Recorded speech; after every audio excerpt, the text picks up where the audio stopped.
Pěkné sobotní ráno.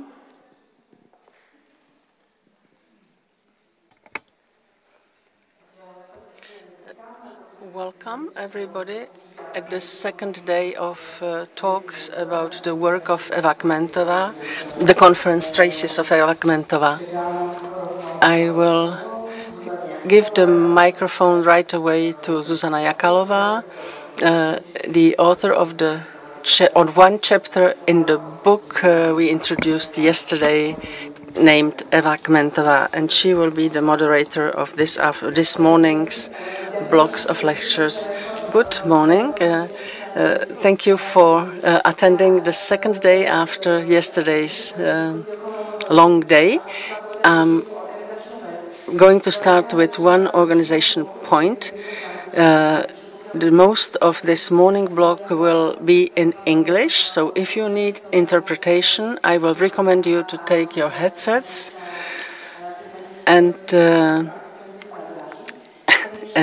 use them for the translation. This morning we're going to hear very different approaches, artistically and art historically. One of the presentations will be online. So this is just a framework information on this morning. And without further delay, Amauta, García and David Camargo, who have done an artistic research into one of Eva Kmentova's work that they found in Bochum. And without further ado, I give them the word. Hi. We want to start with a reading, no? So, in the museum lives a sculpture that wants to come out.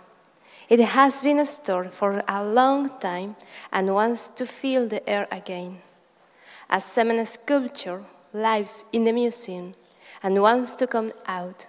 Cement is made with limestone and clay. In the museum lives a cement sculpture made with limestone and clay that wants to come out. Limestone and clay were born millions of years ago.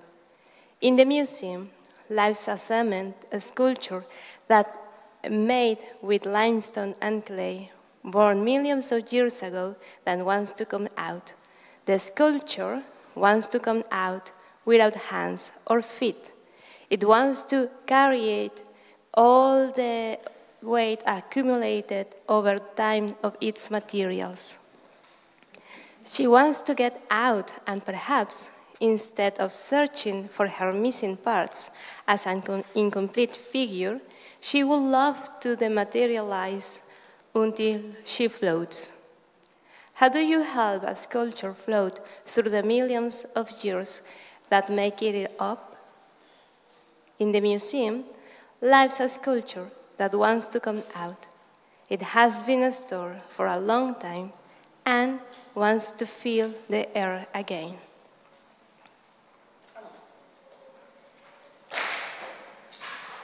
So thank you for having us, and thank you very much for attending. David Camargo and I are very happy about this coincidence. We never imagined that our approach to Eva Kmentova works will bring us to this moment, and we love it. No? What I read at the beginning of this moment is a story that was born during the process of making the piece the weight of millions of years flowing that you saw in the video.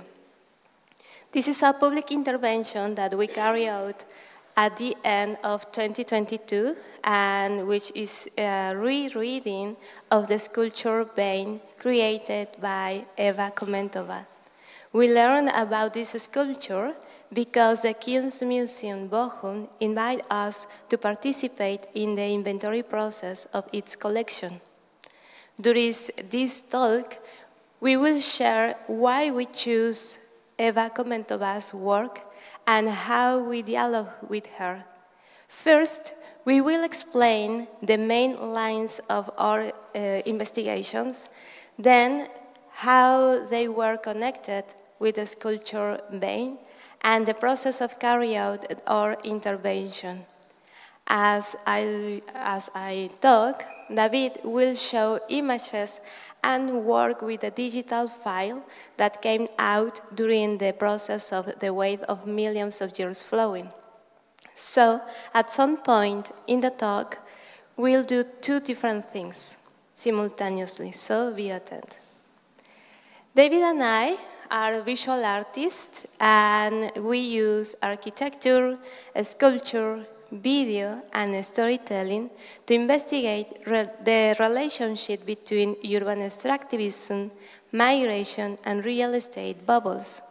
We start from personal stories to talk about political and social issues at the same time.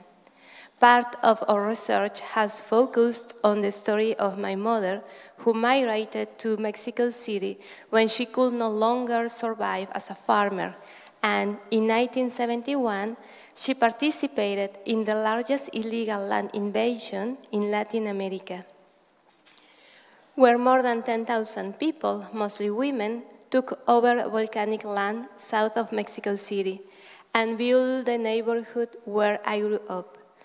We collected the oral history of the people who participated in the invasion, and we created a short documentary about that.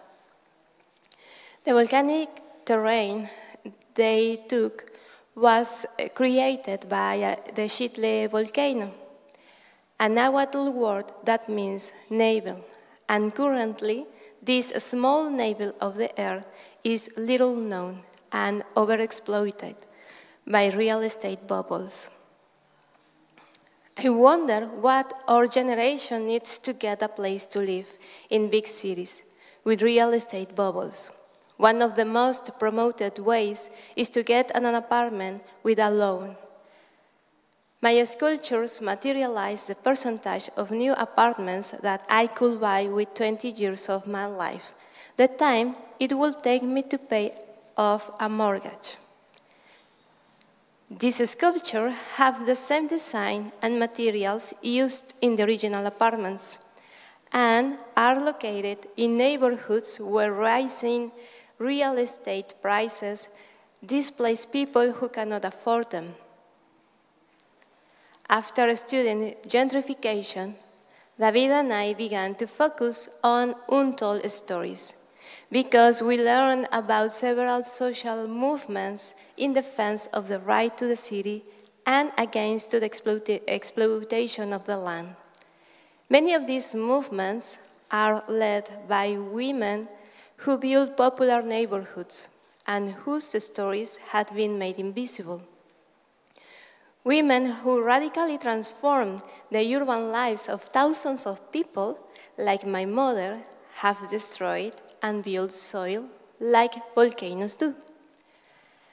This link was reinforced when 2 years ago my mother told me that she was born the same year and in the same province as Paricutin, a Mexican volcano, once known as the youngest in the world. My mother and Paricutin are sisters. When we were at the Jan van Eyck Academy residency, we started looking for volcanoes in the Netherlands and found 2 underwater volcanoes. One of these volcanoes is Sweetwater, hidden under 2 kilometers of sediment. It has a bubble of natural gas about its crater. It has no legends or songs around it, and they say it is dead. The only thing visible about the sea is a mining platform that extracted that natural gas for 40 years, until there was not enough. What was created over millennia was spent in 4 decades. More natural gas? Most natural gas is used to heat our homes without us knowing where it comes from.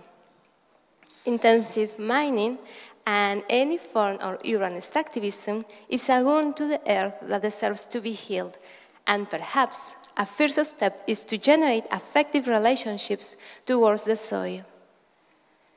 We made the film Arrullo as a lullaby and storytelling to console Sweetwell. Lullabies and stories are collective memories. Lullabies are associated with the womb. They provide a feeling of security that remains rooted in the body and contributed to the first perceptions of the world. The storytelling has the ability to console. It generates a listening space and time that is shared with other people. This allows you to get out of your own mental noise. What would a geological lullaby be like then?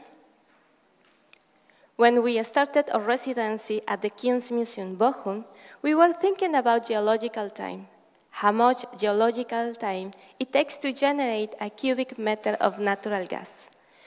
And we started talking with volcanologists, sociologists, geologists, and writers. When the Kunstmuseum invited us to review its collection and reactive the flag area, we visited the collection regularly, as well as the permanent and the temporary exhibitions. As part of the temporary exhibition, they were screening the piece Bedtime Stories by Harun Farokhi, where two girls describe the most extraordinary scenarios in the form of bedtime stories. When Farokhi presents images of these things described by the girls, when we found it interesting that bedtime stories can be reflected in reality in some way. We knew from our previous projects that we wanted to work around the idea of storytelling and geological time. So, encountering that Farokhi piece reinforced that idea.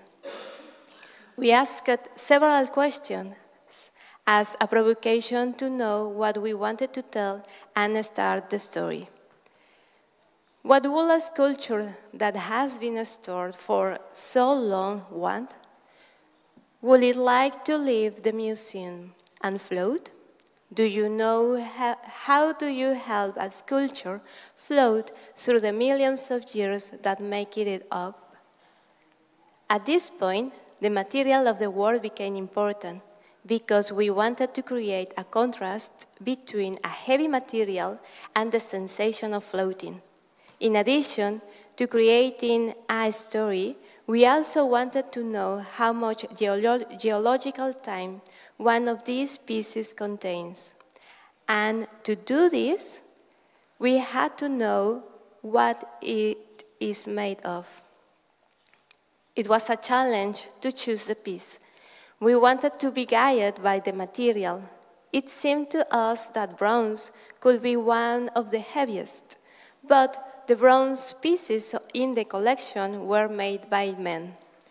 And this added another layer of meaning.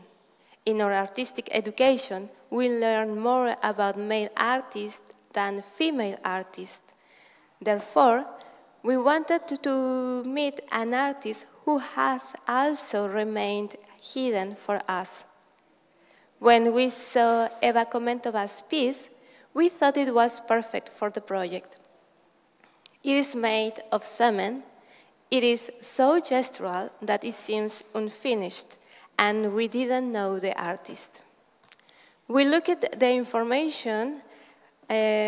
for information about Eva Kmentova, but we found very little in English and nothing in Spanish. With this, we felt the opportunity to work with other untold stories, and we were simply convinced to work with her when we found this quote, where she describes her work. I think my art originated between the ages of 6 and 12. And then she continues saying, there were many moments that I remember strongly. I don't know what I thought, probably nothing. But it was so grand, so full, all encompassing, to the point of being unreal. Perhaps some big childish joy, or more likely, the sense of something beautiful to come. This quote is taken from the Secondary Archive Project website. We almost called our piece Something Beautiful to Come. It reminds us a lot of the taste of freshness that Faroki's video has and the effect of bedtime stories. For all these reasons, we started working with paint. Among the main materials of cement are limestone, clay, and iron, and each of these elements took millions of years to be generated. The sculpture contains all the time weight of its materials, and perhaps, more than looking for the missing parts, as an incomplete figure, it would like to dematerialize until it floats. When we saw other Eva's works, we felt the importance that the trace has in her sculptures and reliefs. That is why we thought that she would not want us to complete her sculpture, but rather that we help it to be more evanescent, to be a trace. We use photogrammetry to make a 3D model of the sculpture. The photogrammetry technique involves taking photographs from different angles of an object and then putting all those photos into a program to obtain a 3D model. After having the digital version, we unfold the 3D figure into flat images. These images are like puzzle pieces. For example, you could print them and fold them until you get the 3D shape again. We wanted to keep the maximum number of nodes, thinking that the nodes could be related to geological time. Our computer couldn't handle the amount of information to represent millions of nodes. So we had to choose a scale and simplify them. We designed four flags with the unfolding of the sculpture and placed them on the facade of the museum. Here, unfolding form is an act of unfolding time. It is an invitation to remember the geological time contained in the materials used in the arts. It is also an invitation to share the perception with which Eva describes the beginning of her artistic practice as a great childish joy, or more probably, the feeling of something beautiful to come.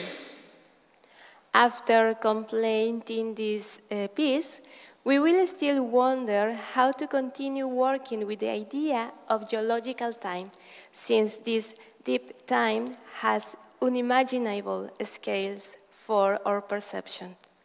And thank you very much for your listening. This is the end of our presentation.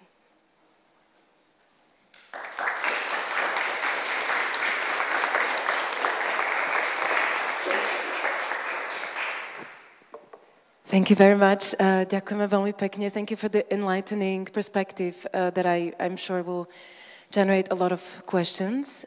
Ak máte niekto otázku, rada budem asistovať.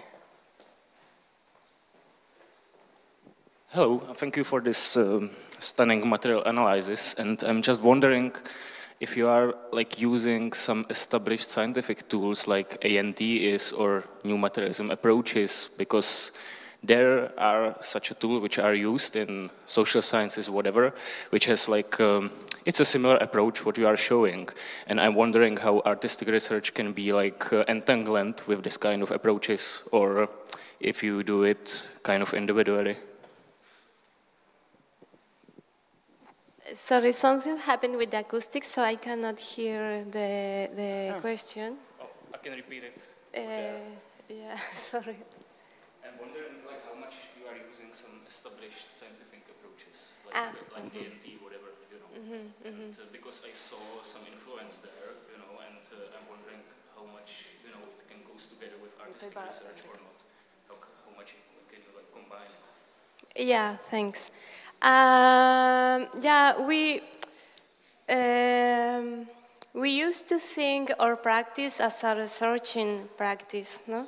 So in that sense, we like to talk with many people with different backgrounds, like scientists, but also poets, but also technicians. No? So our approach is to make a deeper research involving all these areas, because we think that the knowledge, you cannot separate it, no, in the arts. I mean, we want to approach to the practice as a whole, no, and we are feeding our imagination with all kind of knowledge, including scientists. It's not only for the logical part of the knowledge, it's also for to develop our heart and our feelings and our sensitivity, yeah, or sense. I don't know if I answered your question.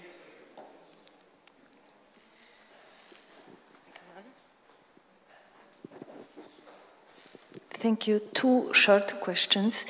First one, why do you choose collaborative work, and how do you understand your knowledge production in that sense? So it's precisely the question about your work. And the second question, a little bit about Kmentova's and your work.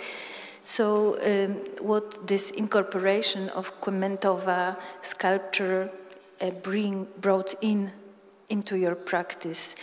So is there anything specific about this particular work that kind of would be not possible with any other object? So I know it's a very difficult question, but if you could answer this somehow, thank you. Yeah, the first question about why we choose to work as a collaborative way. It's natural for us. No, we are coming from Mexico, and there is very common to work with many people around you, and we studied together. So we are working together since 2011, so more than 11 years. So it's very natural for us. But also we are trying to develop at the same time our individual careers, no? So David has their own projects and me too, but also we are working together as a duo, but also we have other collective projects, no, with more than 6 people in the Netherlands and in Mexico. So we used to do that because we need to talk with people and to share our ideas and to discuss the things that are important for us. No? What is the meaning of arts? What are we doing? How we can do it? I think it's very common in countries like Mexico. I don't know here, but there. It's very common to do that because you have to find ways to survive, no? As an artist and as many people. So you have to collaborate for making through your dreams, no? Because in another way it's very hard to do it individual, yeah, as individual. So. And the second question about why we choose Eva, and is it possible to do this with another piece? That was your question, right? We found, this is our first time working with, not working with another artist, because we made it something not similar, but we create another work before in Mexico with another artist, and here with Eva, we felt very connected with the sculpture because it was the perfect object. Everything matched, no? Because when the museum invite us to do something with its collection, we had a lot of options, but we chose this one because we felt that it was like a perfect combination of all the things that we wanted to think about it. No? So I don't know if we can do the same with another sculpture, because each object has their own language, no? Their own feelings. So perhaps we can talk with another artist through their work, but in a different way. We always change our methodologies, not our methodologies, but the result is always different. Yeah. Any more questions? I would maybe like to ask, because we were discussing this yesterday, how did you, I would be interested in the archaeology behind Eva Kmentova's art piece suddenly popping up in Bochum.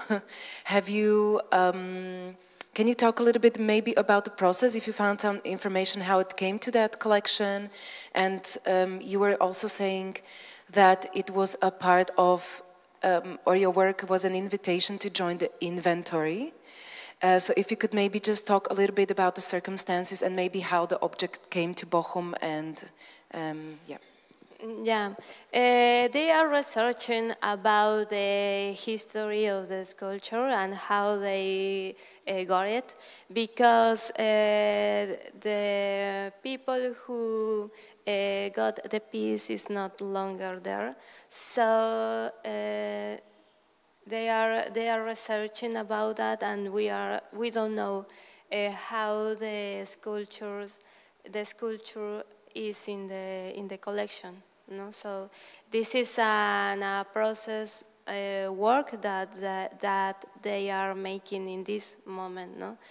They want to see all their collection, because many parts of the history is missing. No? So that's why they wanted to open the inventory process to invite many people and share all the stories that they know about the collection. The inventory process was not open only for us as an artist, but also for all the people around the museum and all the local people of Bochum and many other researchers that in some way they are connected with the collection. So they are researching, no, all the information about that. So in this moment we don't know how was the story behind the sculpture there in Bochum. Polano, nemáte nejaké info, ako sa dostalo do Bochumy kolena?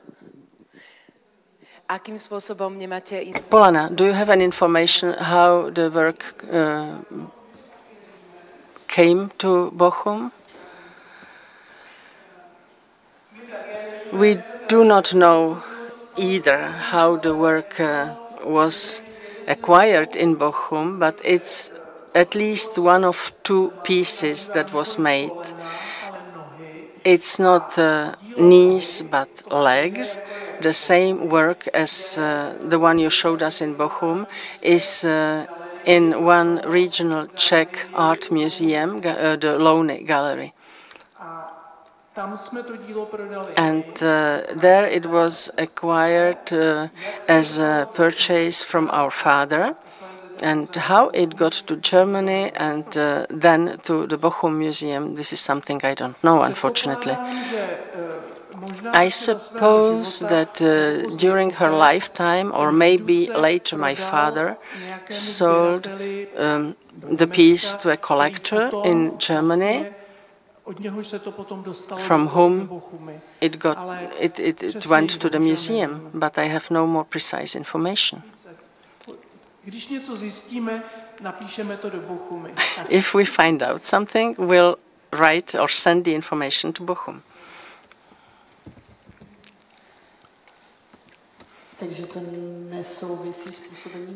So it's not connected with the activities of Petr Špilman in Bochum?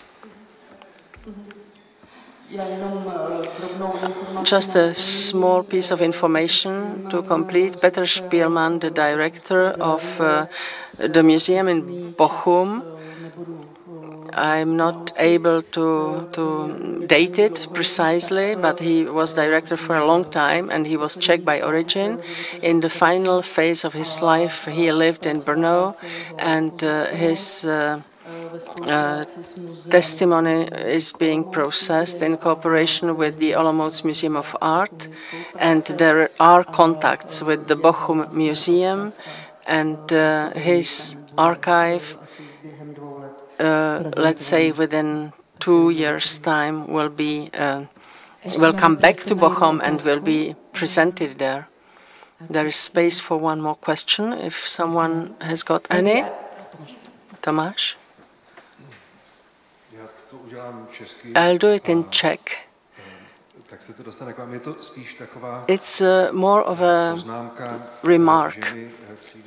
I find it remarkable that you have chosen this work because you deal with time and how it is preserved, how it's manifested in a sculpture. And more or less by chance, you chose an artist who dealt with time and temporality in her other works as well. At the moment when you chose the work, probably you did not know about it. It wasn't obvious. It's a strange coincidence to see how you deal with temporality and how she did in the 1960s and 70s. So it's something I find quite interesting. And that's it. And I'm very glad that you could come and that you could see the exhibition here. And I was touched and I was happy how you worked with the text of Eva Kmentova as a way to read and understand her approaches. It's important to translate all this into foreign languages, and thanks to organization like Secondary Archive, it becomes possible. Thank you so much. Thank you. Thank you very much.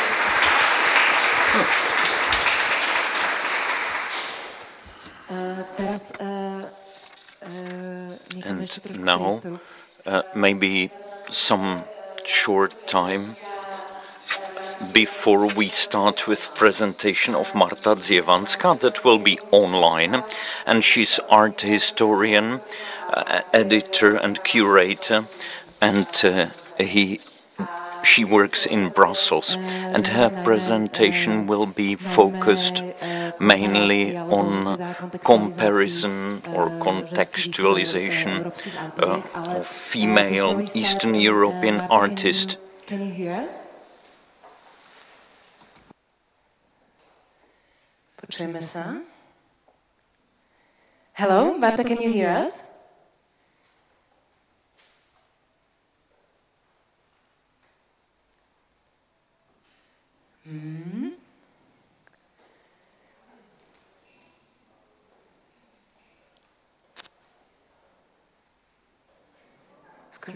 Ano, ano, to vidím. We see each other, but do we hear each other?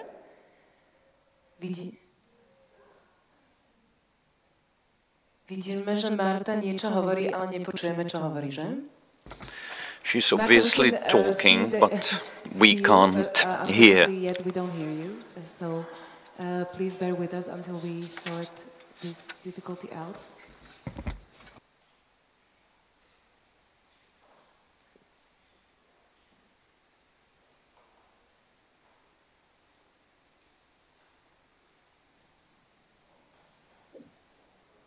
I can hear you. Yes, we can hear you too. Fantastic. So Marta, I gladly give you the word.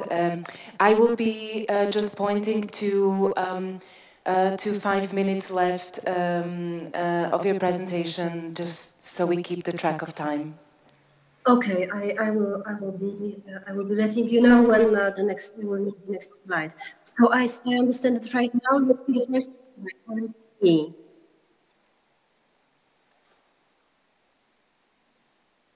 Sorry, did you hear me? Sorry, say again. Can you repeat? Sorry. Yes, I'm just wondering if you see the slide already or not. Yes, we see.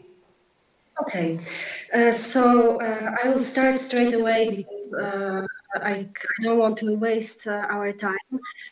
Thank you very much for the invitation. I'm really sorry I can't be there to see the exhibition. My short presentation is a way to an attempt actually to show work in which there are incidental connections, and actually, I know you see a lot of images of Eva Kmentova, and I know that yesterday Alina Szapocznikow mentioned. I know also there was a representation by Gabriela Gratova on Maria Bartuszová, but I just wanted to return to the topic of these three artists: Alina Szapocznikow, Maria Bartuszová. I wanted to add Feliza Bursztyn, to show this kind of very interesting proto-feminist and very pioneering elements in the work of all these three artists. And then I'm sure that you've seen many images of Eva Kmentova, and also you're surrounded with the probably very wonderful exhibition by Eva Kmentova. So hopefully there will be a way also for you to connect to her work. So as I said, for me, this artists, 4 of them, but I will speak about 3 of them. Alina Szapocznikow, the artist, Polish Jewish artist, born in Pabianice and lived in between Warsaw and Paris. Maria Bartuszová, whom you know better than me, artist living in Košice, and Feliza Bursztyn, artist from Latin America, from Jewish Polish roots. In fact, I will tell a little bit more. The artist from Colombia, Bogota. So I really wanted to draw attention that for me, these artists and Eva Kmentova can be brought together with them.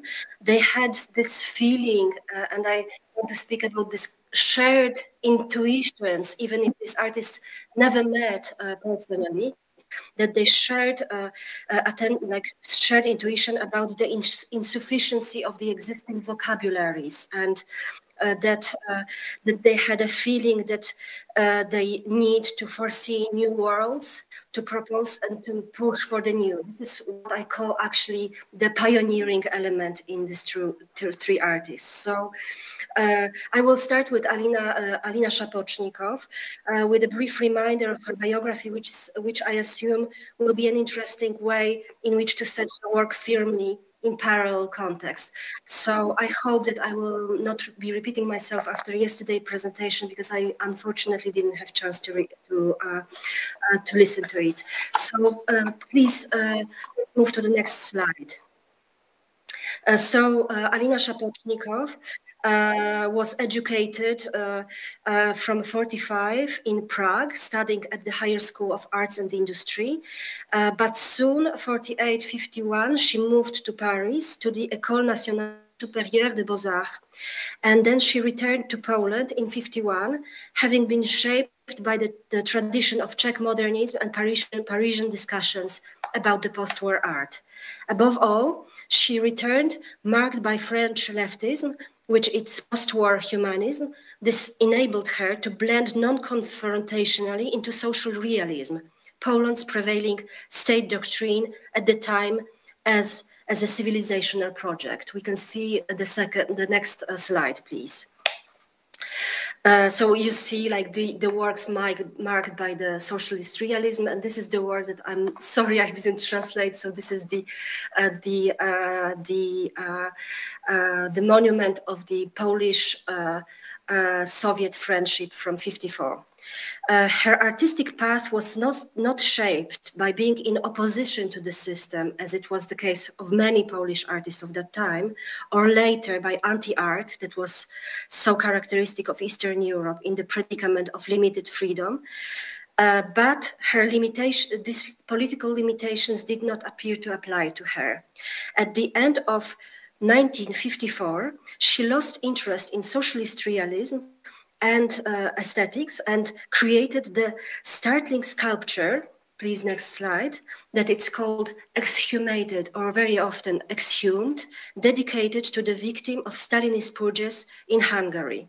However, the richest, I will return to this work, but I will just tell you what is coming from this very sculpture, because I think that this is a very pivotal point in her work. However, the richest and most experimental period in her art occurred in Paris, to which she returned in '63. It was in Paris that she started serious experimentations with color resins. Her works arose in the face of new challenges, a discussion about popular culture, the status of sculpture versus nouveau realism, with its interest in the ready-made. The artist's failure to gain recognition on the Paris art scene, this failure is a repetitive element. I assume that you had conversation about that yesterday. To get so this failure to gain recognition on the Paris art scene or to get into mainstream art appeared to have resulted in her depreciation of sculpture, on the one hand, in favor of awkward objects. This is a quotation from Alina Szapocznikow. She was very often speaking of her work that she is producing only awkward objects. That's also why I called my presentation counterforms, that these artists are somehow working against tradition. So she was producing the awkward objects and multiples, the remnants and traces as her own direction of sculptural expression. In this narrative, so I gave you like this, the point where she was following the socialist realist path. Then this very work that you see in front of you, exhumated or exhumed from '55, and then later depreciation and more experimental formal experiments that you will see in a moment. So in this narrative, there are a number of pivotal works in which the anarchic spirit of Szapocznikow becomes particularly clear. It first becomes evident in, as I said, '55, when following the period of socialist realism and simultaneously with the first deformations that aesthetically remain true to the spirit of the time, a sculpture such as the both expressive and at the same time realistic, exhumed appears. Besides the obvious political and historical context, the personal thread seems to be very important here. Not so much Alina Szapocznikow, private memento in the face of her own experiences of the camps. As you know, she was a Jew, and she spent a lot of her childhood with her mother in the camps. The profile of exhumed has been created in such a way as to recall the petrified victims of the volcanic eruption in ancient Pompeii. This was the first instance of the artist presenting the body in its disintegration and decay. It's very, very important. A similar moment, next slide please, when the artist suspended all her previous pursuits in the '62 plaster cast that is called the leg, which for the first time demonstrates the potential of a cast. And this is something that we can not only relate to Eva Kmentova, but also to Maria Bartuszová later. The cast is very important in the work of this female artist that I'm happy to present today. So not only it's the first time that she's presenting the potential of a cast, a bodily imprint, as a simple intimate gesture by nature open to chance. At the same time, this is the very instance of body fragmentation, cutting and portioning it, as well as raising the issues of the ready-made while giving it a personalized autobiographical twist, Szapocznikow trademark. The artist embarking on the path of the depreciation of the sculptural object appears to mark another milestone in her art that appears at the same time at the idea of turning sculpture into gimmickly objects or multiples. Please, the next slide. So you see that from 66, she was producing lamps and really wanted to have them produced in factories and to get them to the houses of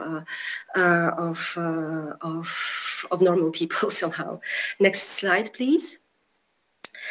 So here I will show you a little bit more of images because I think that they are very telling in where is this kind of fragmentarization of the body and disintegration of exhumed, and also where this multiplication and also casts are taking Alina Szapocznikow. So transformation of her own body, as these sculptures are usually imprints of Szapocznikows own body or those of her friends, into utilitarian objects, marks the next step in a sui generis degradation of a human body and the negation of its coherence. Moreover, this is a profoundly perverse gesture. The multiples made of mouth, of belly casts, had originally been intended to be sold as lamps or cushions. Let's go to the next slide.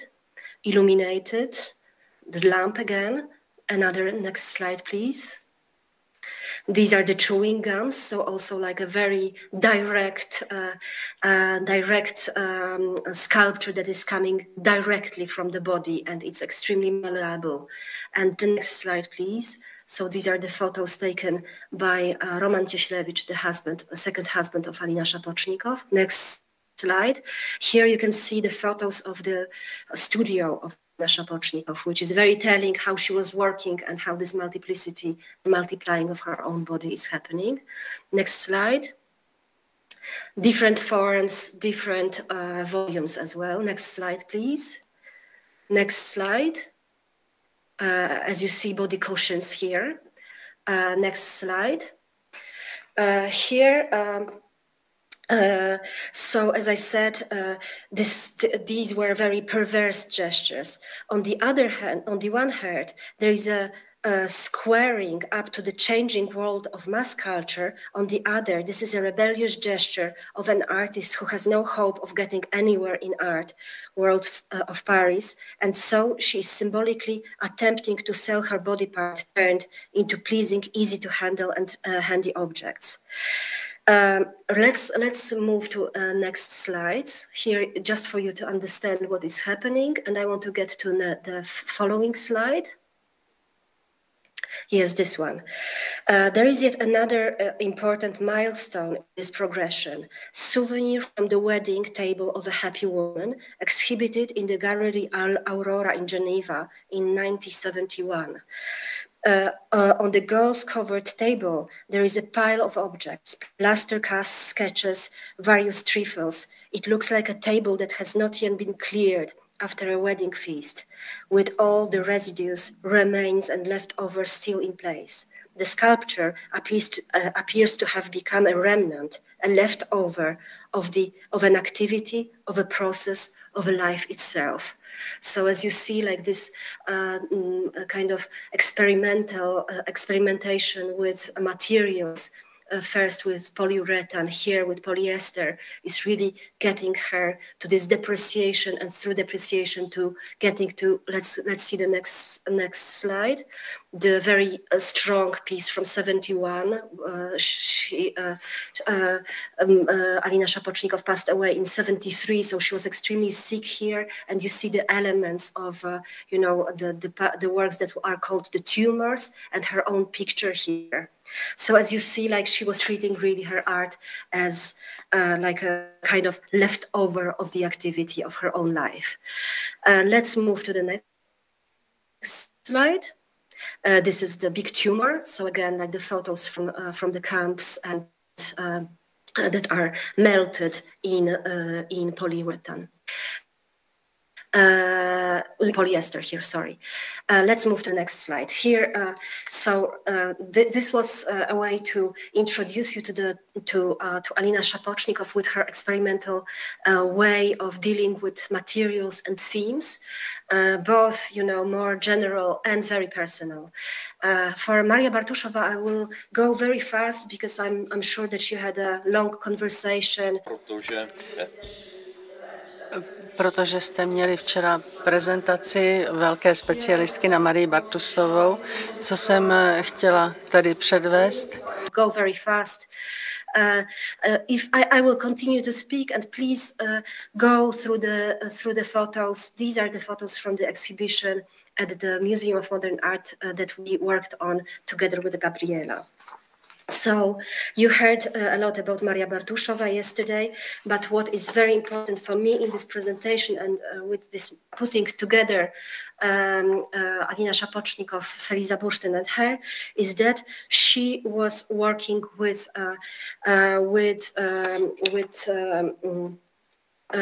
plaster, so the material by definition preparatory and only sketchy for the sculpture. So there's also this element of chance, of unexpected that is included in her work.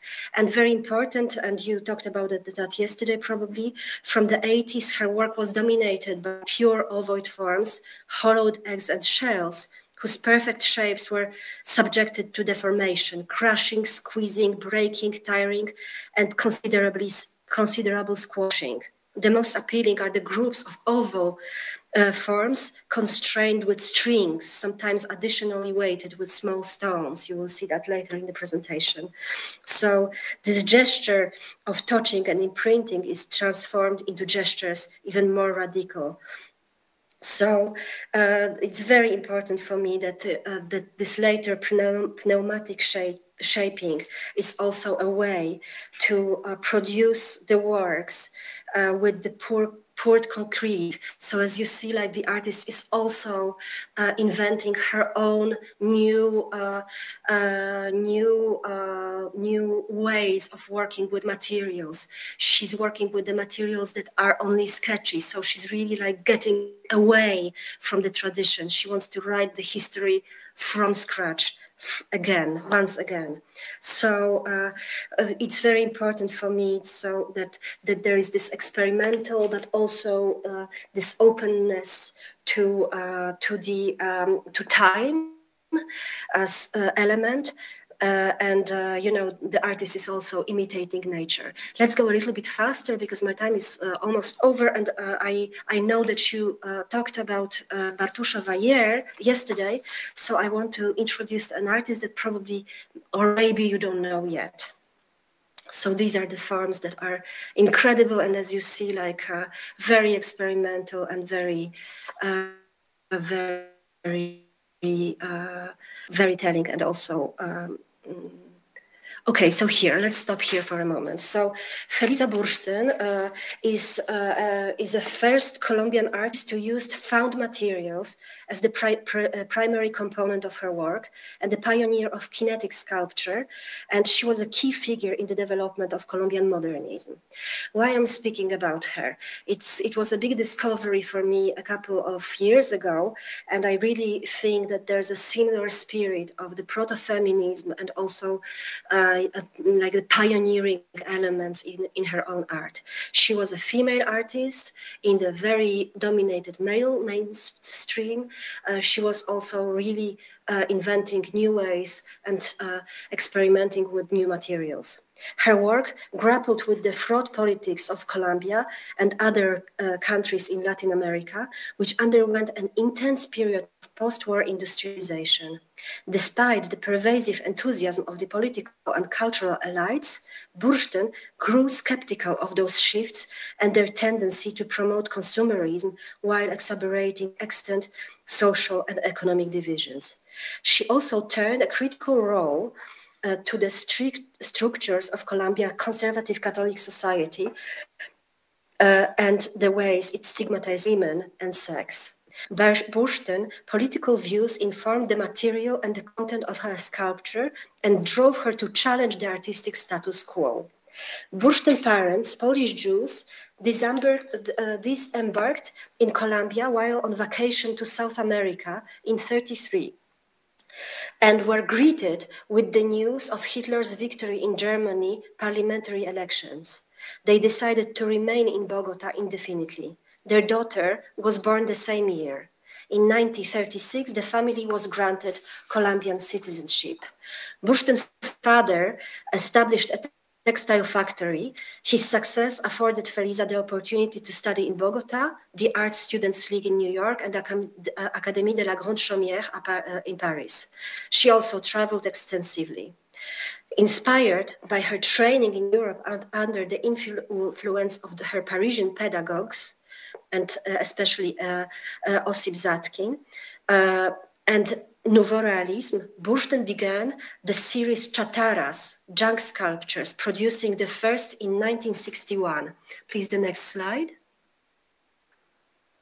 She bolted and welded discarded scrap metal, corroded tires, and rusted cables together into rough abstract composition. The artist gave each assemblage a feminine organic name, such as Una Flor, flower, or Nina Allegra, happy girl, mocking traditional gender roles and the perceived masculinity of art itself.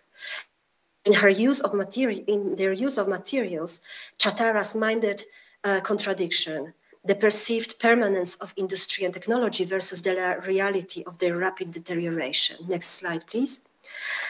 So you see, like here, homage to César, that was also an important figure for Szapocznikow. And as we know, Bursztyn was also extremely informed about what was happening at these times in artistic scene. A very important, I'm finishing almost. Let's get to the next slide. In November 1967, Bursztyn produced Las Hystericas. So you see here the date of 1968. This is where she started to work on Hystericas, but she was working on them throughout 1968 and 1967 and 1968. The Las Hystericas that can be translated as the hysterical ones, combining discarded parts from a radiator manufacturing plant with a small electrical motor. Bursztyn set her work in motion and activated various aspects of the exhibition space. The dramatically lit sculptures produced undulating shadows and lashed out into the gallery. The collision of strips of aluminium produced loud and very unpleasant sounds. As in the Chataras, Bursztyn emphasized the technical and mechanical by leaving the motors visible. Let's see the next slide. The title of her raving, cacophonous and darkly ironic sculpture referenced psychoanalysis, the depths of the human unconsciousness, and female madness. Bursztyn herself was frequently referred as La Loca, the crazy woman, a mantle that she accepted as a badge of honor. She was very often saying that in order to produce art as a female artist, she had to pretend to be mad.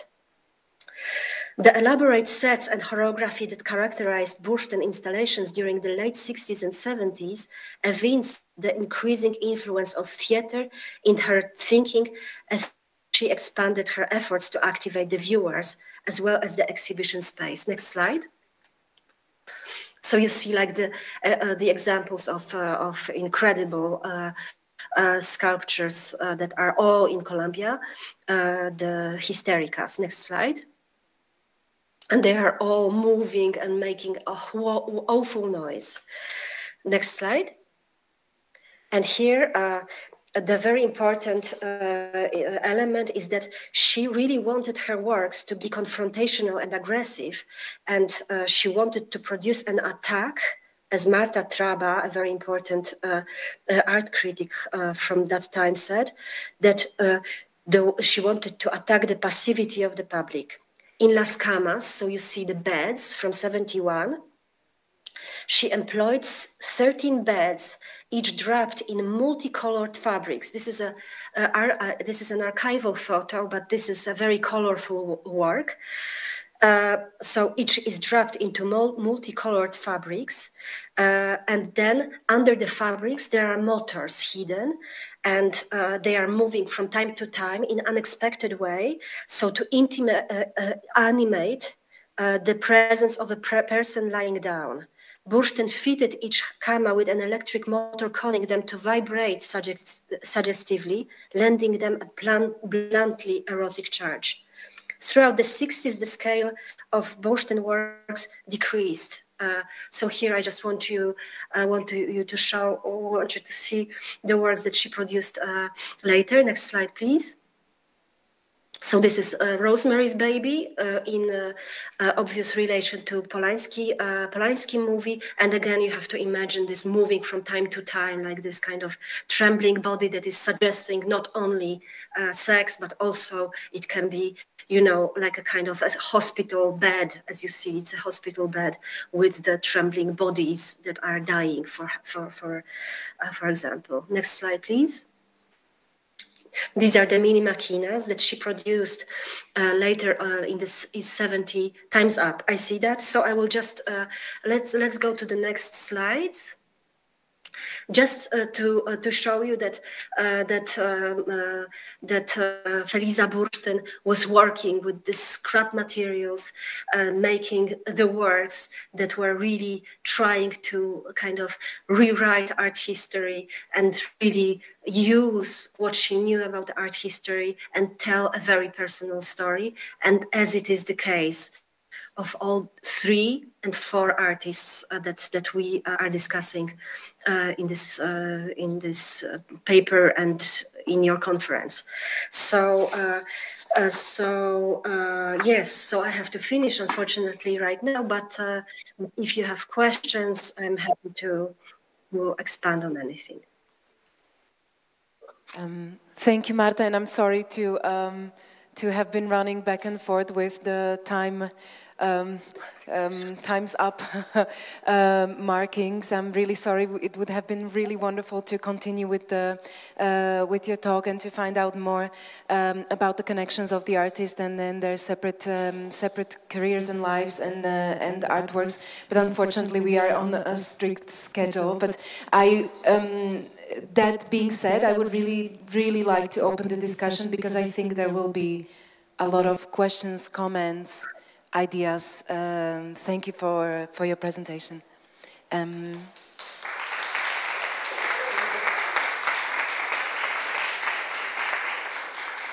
Poprosím vás teda prípadne.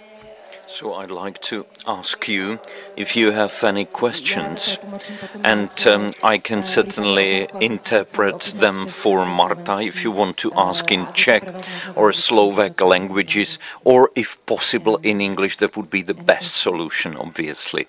So do you have any questions?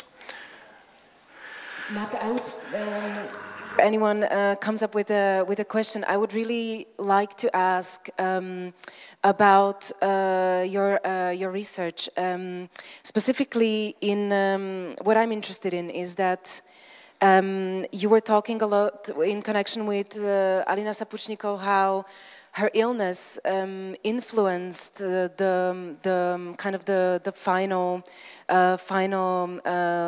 works that she's been creating, but also on the other hand, you've been also talking about how Feliza was kind of appropriating this kind of madness as a strategy to be fierce and to create a position within the art world. I would really want to hear maybe from you how you interpret this idea of madness or of illness within the works of these artists. I didn't hear very well your question. It's very easy for me, but as I know that you're running and trying to deal with time, so let me just, grab what I got from your question and. You see, like I have the impression that all the artists that we are dealing with today at this conference, and I'm adding these 3 names, but you discussed the 2 of them yesterday. These are the artists that have a feeling that that the art is not given, or the art history is not given, and that they don't want to conform to what and how the art should be produced or should be thought about. And when you are a female artist these days, I mean, it's very hard to say that that Alina Szapocznikow is a feminist. She's a proto-feminist for sure, but she herself wasn't a feminist. Maria Bartuszová, neither. I don't think so. Feliza Bursztyn, for sure, yes. But I think that like this kind of the need to speak your own language when you are marginalized normally has to asks you to go and venture new things, brand new things. And I think that four of these artists that we are talking about right now, Eva Kmentová, Alina Szapocznikow, Maria Bartuszová, and Feliza Bursztyn, they are really, showing that, that they have something completely new to say. And very often this idea of newness, and that this is a normal thing. Things that are new are very often unknown and unaccepted. And I think that, that this is why Alina Szapocznikow suffered the entire time when she was in Paris. This is the most productive time of her, but she was never recognized. She was friends with Pierre Lestany, from Nouveau Realisme, but he never ever organized a show for her. She was just once invited by him to the exhibition. So she was extremely frustrated. And out of this frustration, there are works coming. And I think that, Maria Bartuszová, there's also this element of, very personal element in this very, beautiful sculptures, this kind of frustration and this deformation and, passion. So how that is being said in her sculptures. For Feliza Bursztyn, she went directly to thematizing the madness. And I think that, that somehow, speaking about the artists, I think that, this kind of personal experience of not being accepted, or as a female artist, but also, as a pioneer, they weren't just happy about following the paths that were, dictated by the schools, or, all 3 of them passed away also with some,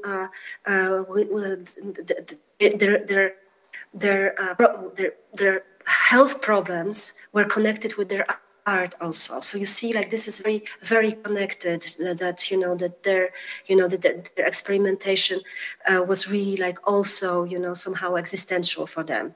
So I think that that there is this idea of madness. I think that could be also a lens through which we could look at Alina Szapocznikow and this fragmentation of her own body that was very beautiful. She was extremely, this was the artist that was loved by men, and she was surrounded with men. And just can you imagine that she was just fragmenting this body and offering here and there just to be present. And it was a way for her to say, you don't want to look at my art, and you want to look at my body, so I will give you my body to look at, as a sculpture to look at. Finally, you will look at that.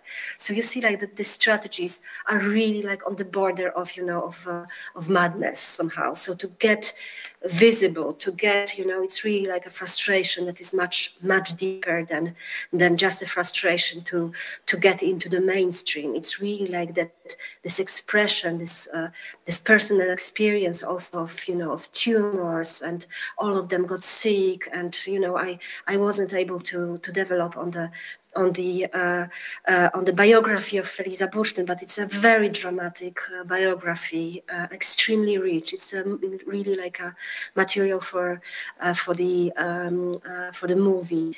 But it's true that there is this connection, and I think that I tried to look at these three artists together because I have the impression that art is really for them the way to speak about their personal experience, their hopes, their frustrations, and their desires. Thank you. Oh, thank you so much. Is there any one question? We have space for one question.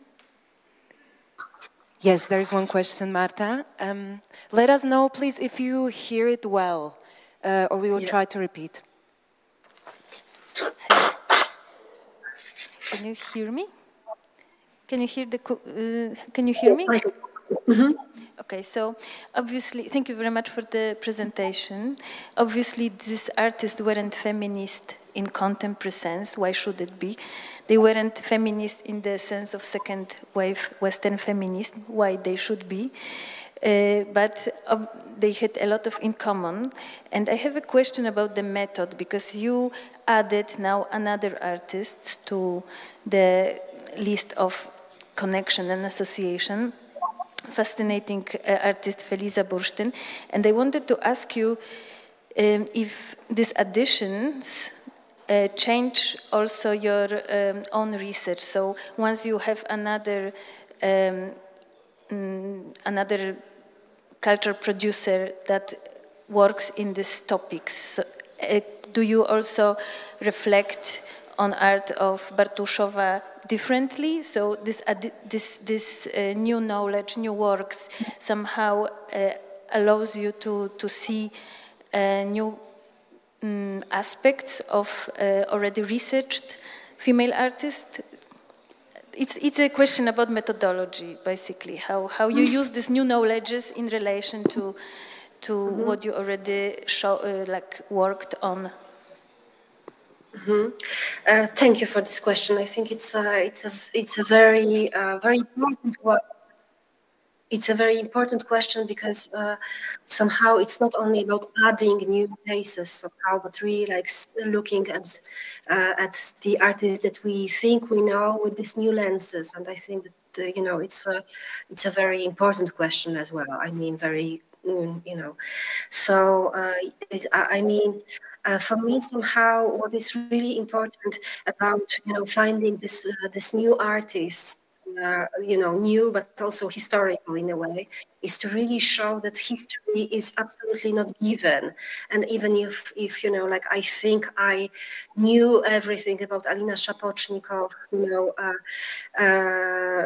before, right now with the ideas that I got from Feliza Bursztyn or Bartuszová, her image is somehow more dynamic for me. So somehow I have the impression that that once we are discovering these new stances somehow of this rebellious artists, we really can see that this kind of a feeling of the need for the new, or the feeling that the history of art is not given, but you have to constantly rewrite it, is really something that absolutely activates me. And you see, somehow I was happy, I was happy just to bring to the fore the figure of Feliza Bursztyn for you also to see if this figure can be operative when you are looking at Eva Kmentova work. I mean, of course, formally it's completely different, but in terms of attitudes towards time, how these artists, all of them, are treating things as dynamic and not given, and how they really want to speak their find their own language, and this is their kind of.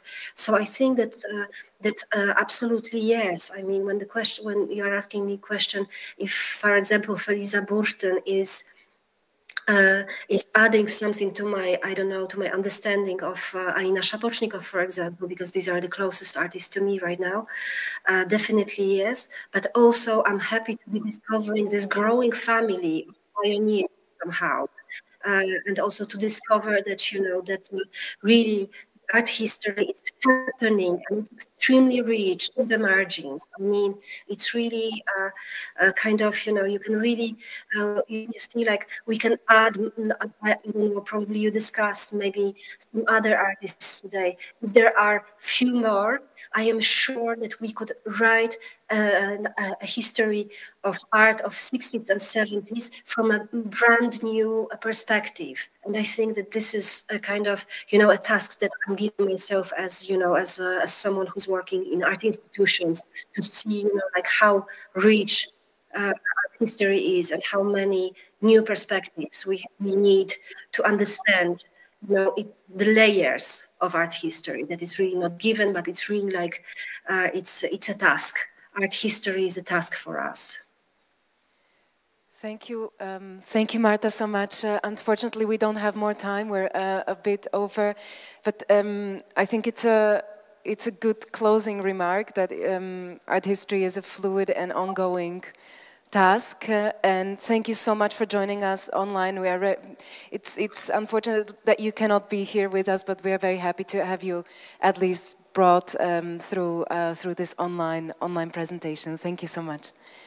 Thank you, and have a great conference. Goodbye.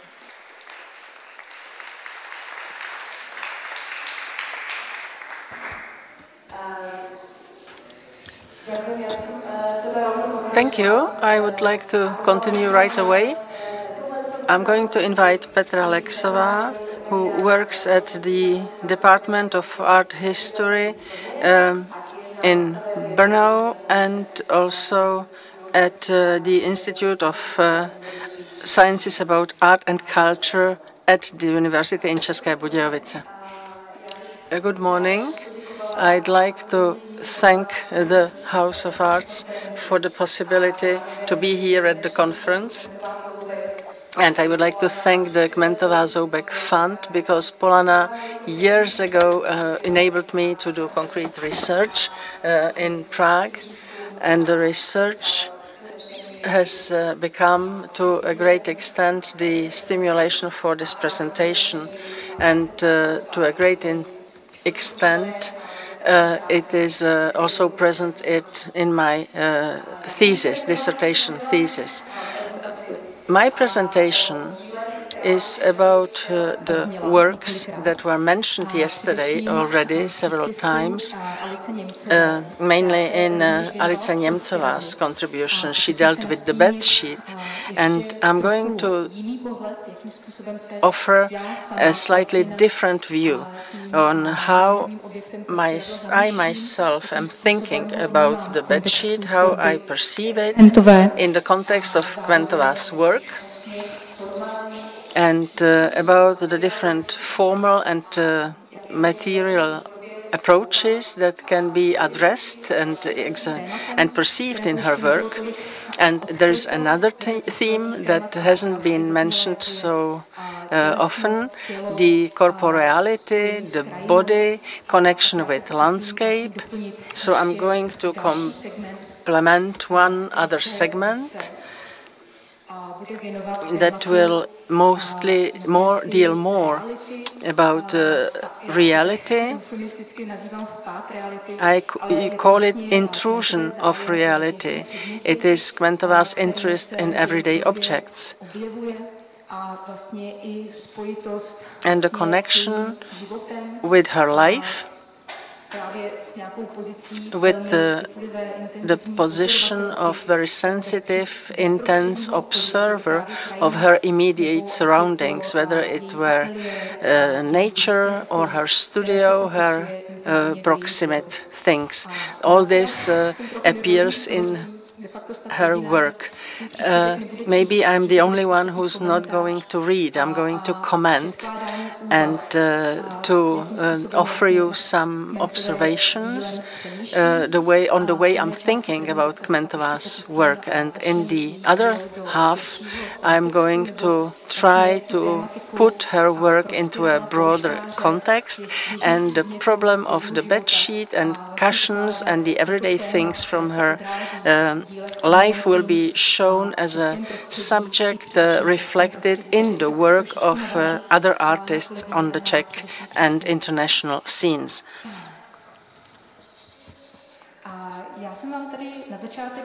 At the beginning, I have chosen early drawings of Eva Kmentová that she made as a girl in the 1940s, but they show very nicely that already in that period she was noticing very well her immediate surroundings and the things that were around her, and this was reflected in her early drawings. This is her room in Jevany, and also a drawing from the 1940s called Traces, and it shows something that had become more intense in her work in the 1960s. It's the imprint of the body of the man into landscape. And although it remains in the work as a trace in the landscape, it's an absent element, reminding of the missing body. It's a motive that appears in Kmentová's work more importantly in the 1960s. She had a very intense, friendly relationship with Jindřich Chalupecký. There is a short quote here from her letter to Chalupecký in 1980. She mentions the subject of traces that can be seen in casts and imprints and in the famous installation in Špála Gallery. That's really her initial thinking about, it begins with her initial thinking about the trace of men or humans in landscape. So you see she's been remembering traces since she was 4. Yesterday, there was a mention about a line of work and transformation in the work of Eva Kmentová from the 1940s after her graduation or when she was a student. She reflected formal approaches of social realism, and in the end of the 1950s, her work was influenced by the final reverberations of Cubism, but an important change in her work started in the 1960s. It was already mentioned here that this was connected with her obtaining her own studio called The Den in 1964. She started to work individually. She started to use imprints and casts, and her work acquired a much more stronger experimental form. At that time, it was a time when she herself could visit several international exhibitions. It was a relaxed period when interwar art was discussed more and more, and its reflection is reflected in the work you can see here that she did for the Czechoslovak Airlines office in Belgrade, where we can see a very strong connection with Brancusi, the Sleeping Muse. She knew Brancusi's work, and she was drawing on it, which is best seen in this work for the Czechoslovak Airlines. In a survey called 10 Sculptural Confessions, she mentions that the work of Brancusi is close to her, especially his Head of a Muse, for the tenderness with which he laid it on a cushion. And this is very important. She is mostly interested with the relation of the object itself, that is an egg-shaped object that appears very often in her work, and the support. So the relationship between the object that touches and that it is touched. And this is very present in her work, especially in this one.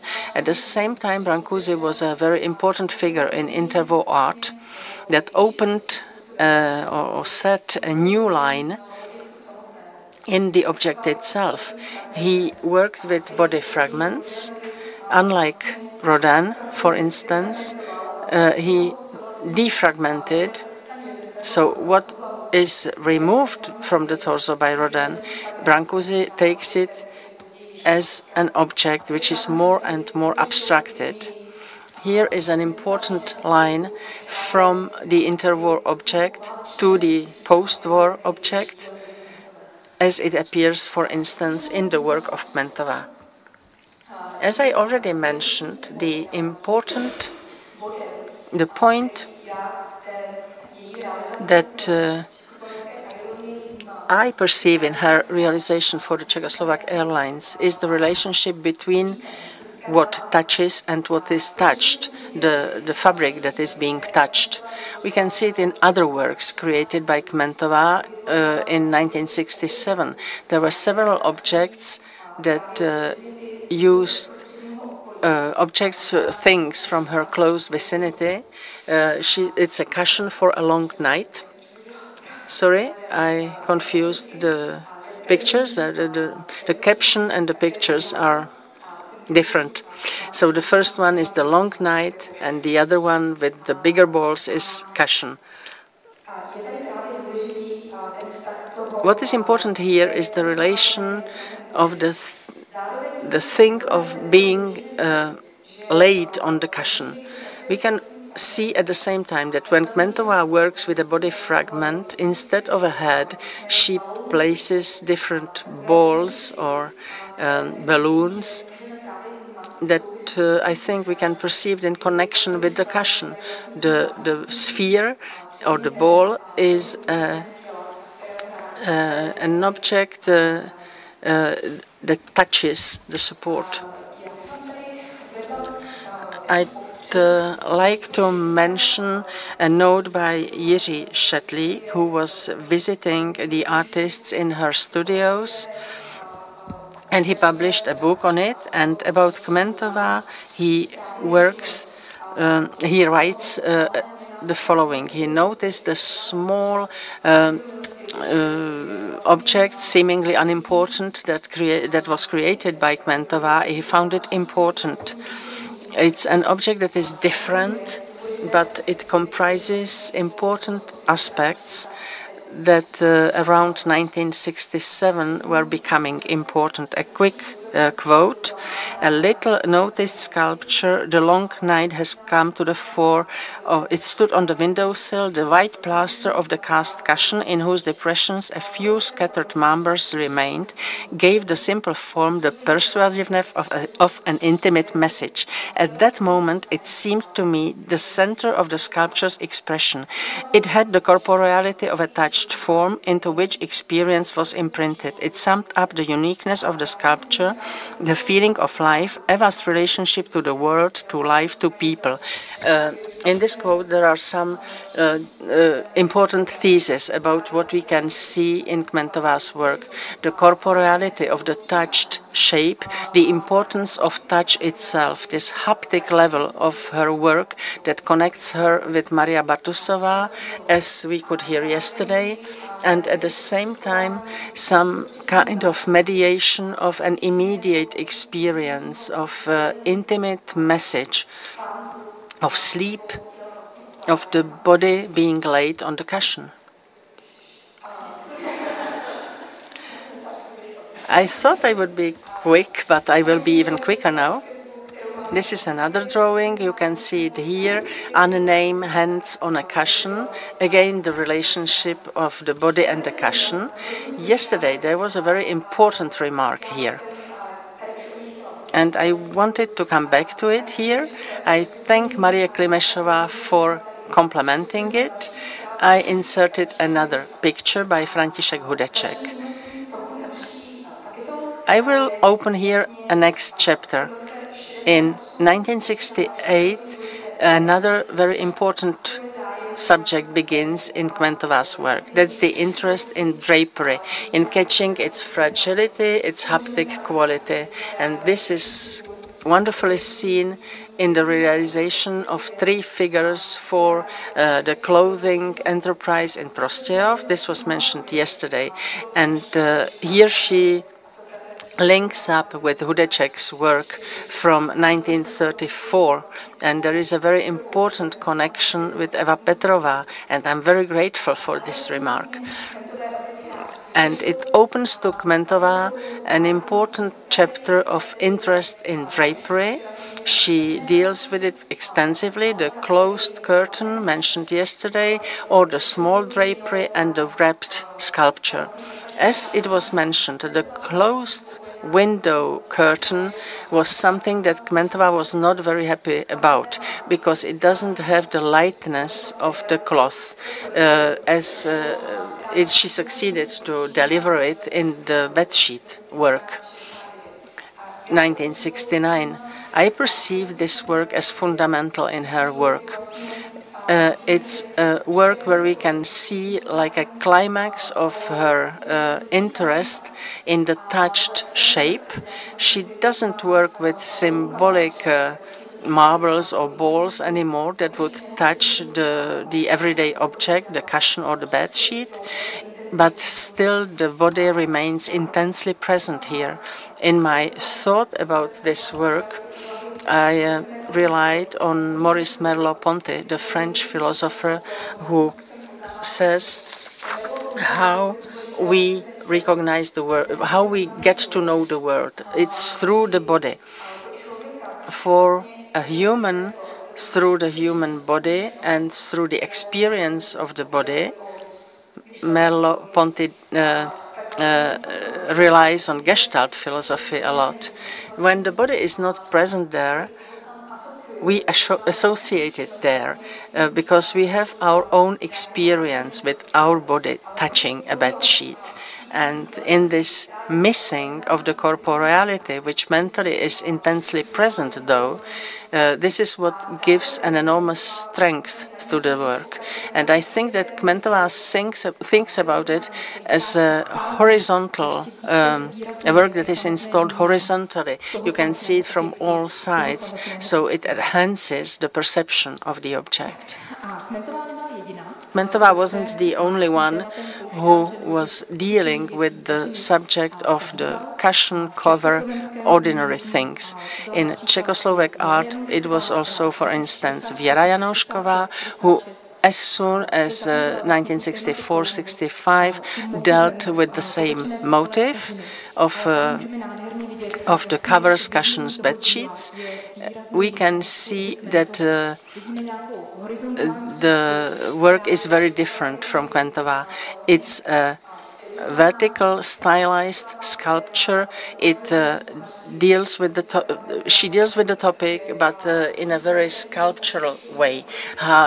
While Kmentová uses this very concrete object with the imprinted body. So that's a big difference. Of course, the works were created in different periods.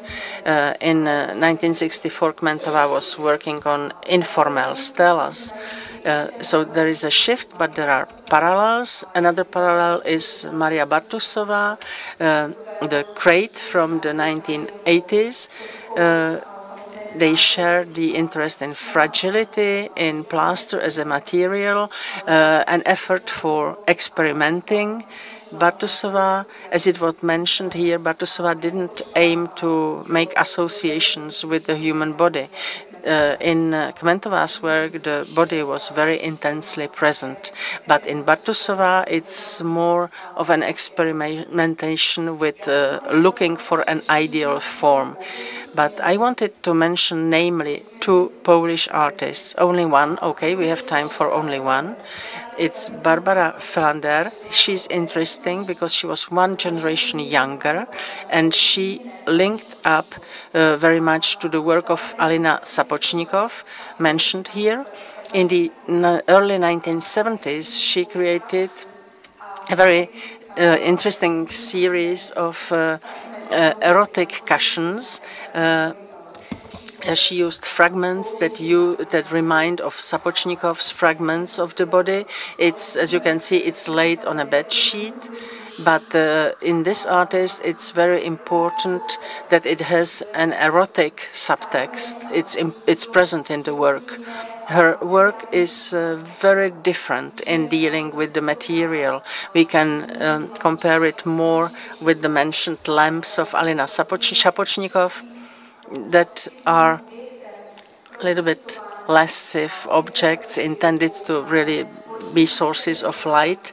The two artists experimented with materials, be it marble or epoxy resin, and the way how the work speaks is conditioned by their effort to depict erotic motives, which is a thing that is not present in Kmentova.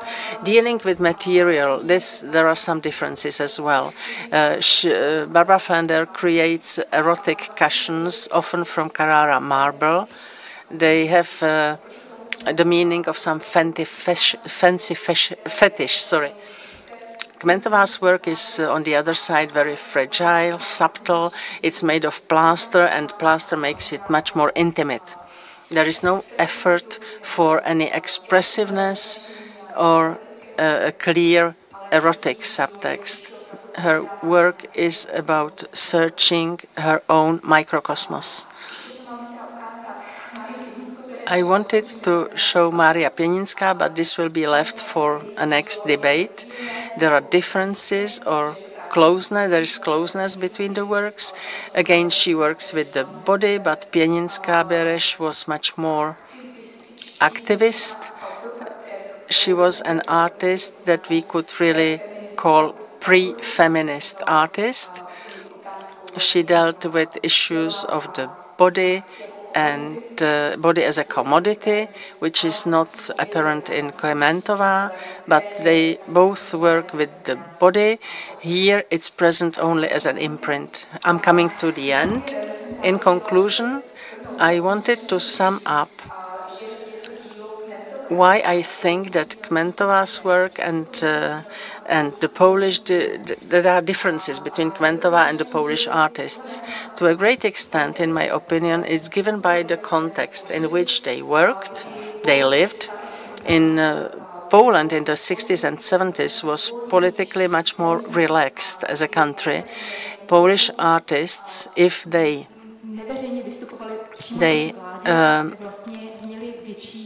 could criticize the government, they had more possibilities to experiment with materials, with forms. This is mentioned by Piotrowski, by Majewska in her book. In Czechoslovakia, this formal relaxation, even in the 60s, that were more relaxed than the rest of the period, this is something that did not exist. In Poland, this was broadly discussed in connection with the feminist thesis, but this is something that doesn't appear in the Czechoslovak scene.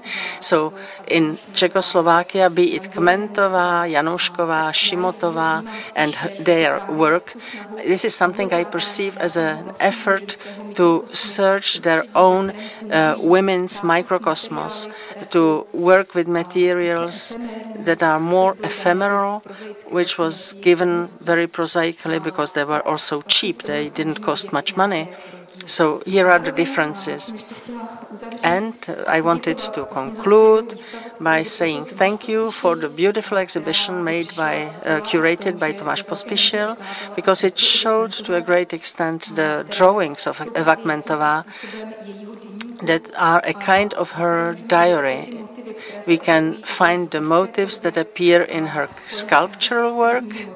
They are connected with different motives from her close vicinity, the interconnection between her own everyday life and the perspective of a sensitive observer. It's something that is very well seen in her sculpture and in her drawings. Thank you for your attention. Thank you, Petra. I think that the role of moderator is becoming the role of a person making stressful comments to presenters, that it's not enough time for her presentation. Do you have any questions concerning Petra's contribution? I would like to know, you spoke about the fact that this is part of your thesis, and I'd like to know what is the theme of your thesis, and if Eva Kmentová is just part of a larger topic of your thesis, or is your thesis totally focused on Eva Kmentová's art? Thank you for the question.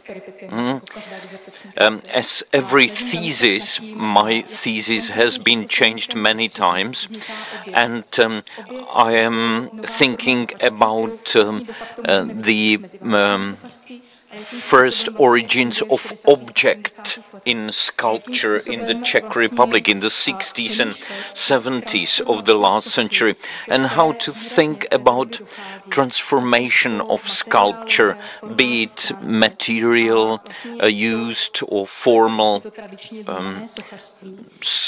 technique for sculpturing. So I try to think about consider different sculptures that try to reflect dematerialization or the work with imprints.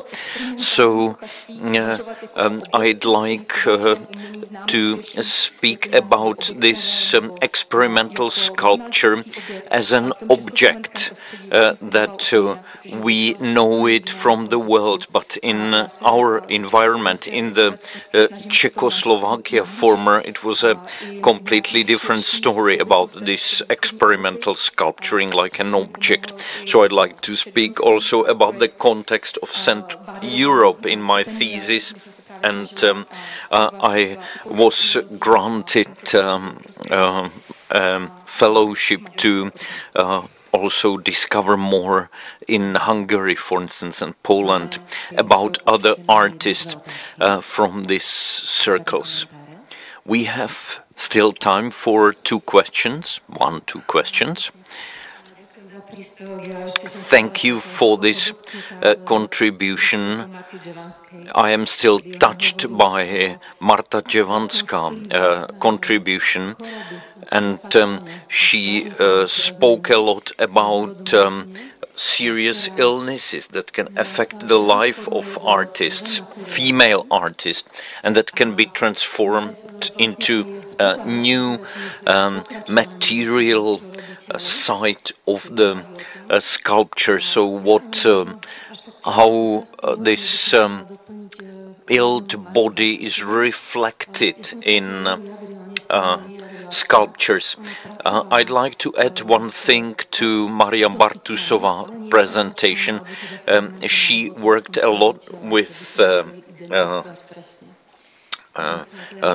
touch, but not with the imprint that we can precisely determine that it's an imprint of this or that. So it's part of this new thinking in Maria Bartuszová's work.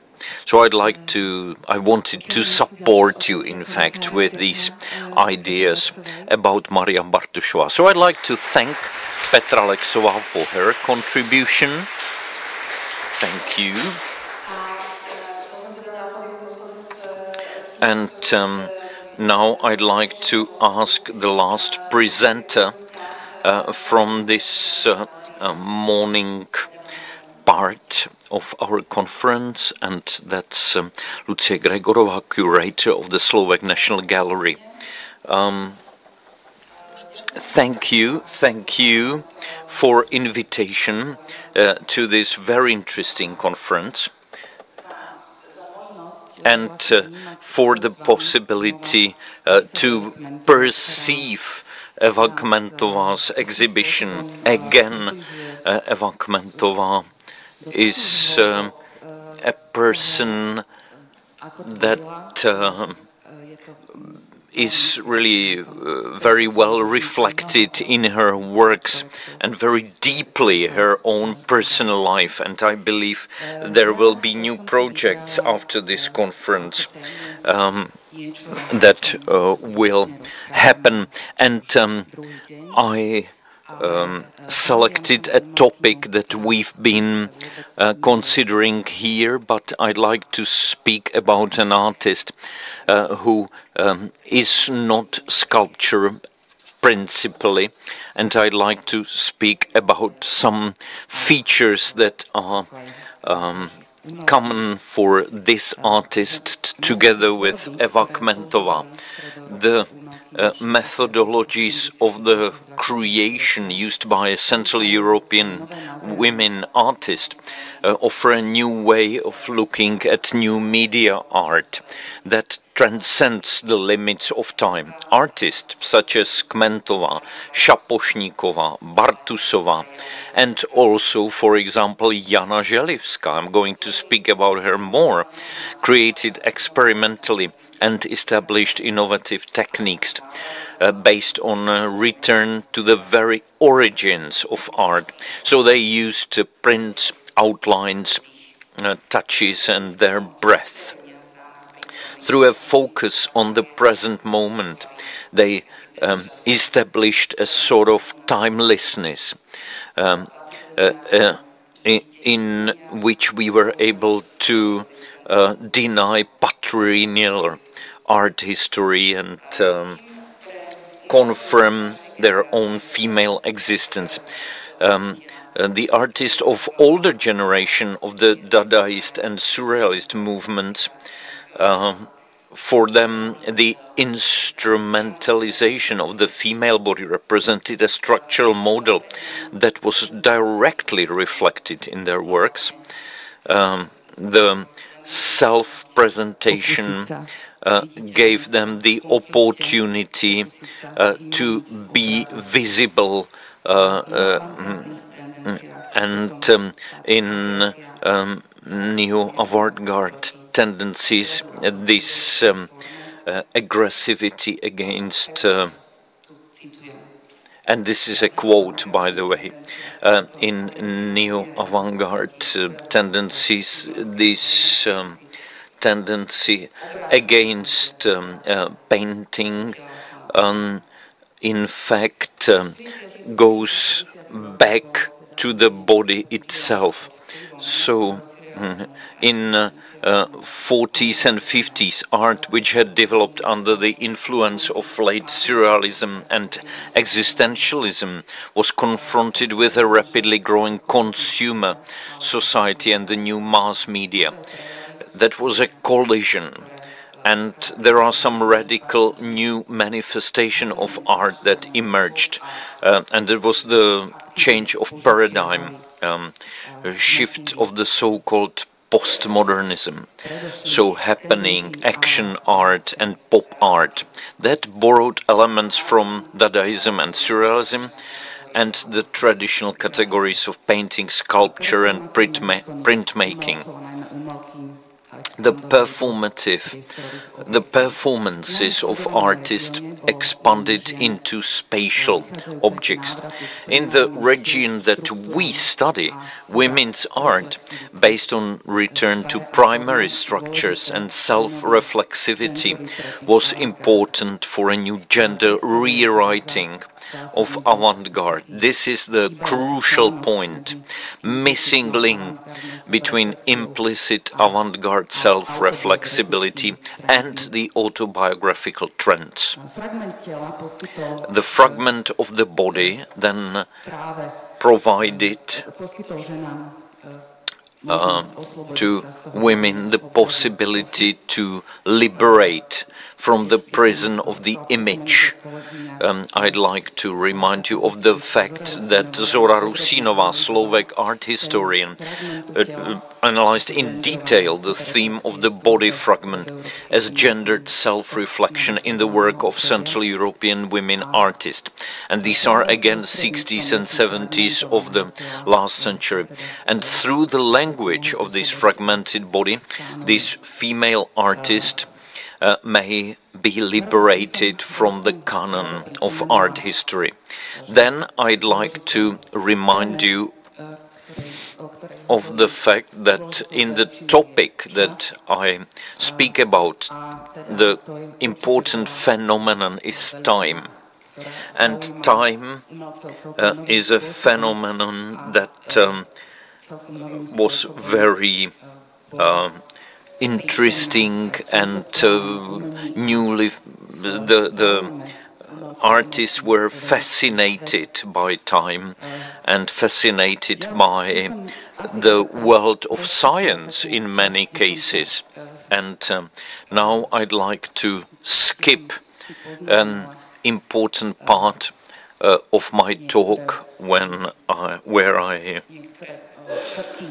noted some important features concerning the works of these four important artists concerning time, because we heard a lot about time in their work.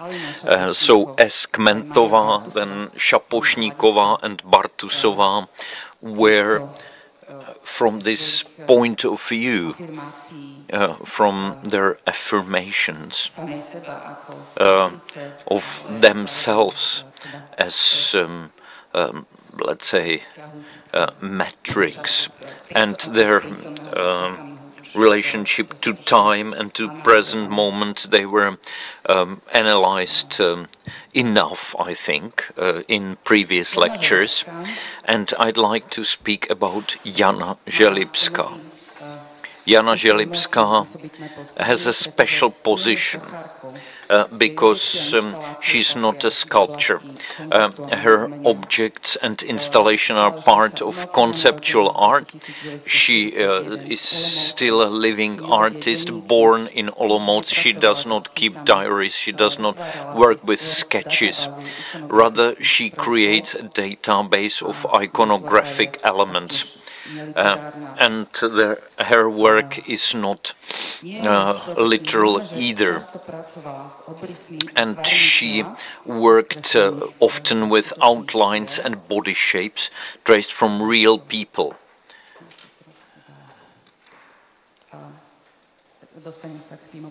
So I will explain to you the slides in a moment.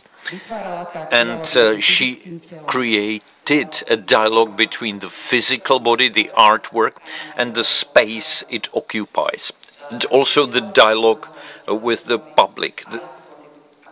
Her works then re-embodied the sensation of a distant imprint of the body, maybe a kind of transcription of its movement and energy, capturing the essence of a fleeting moment, as if an ironic mockery of tradition and art history.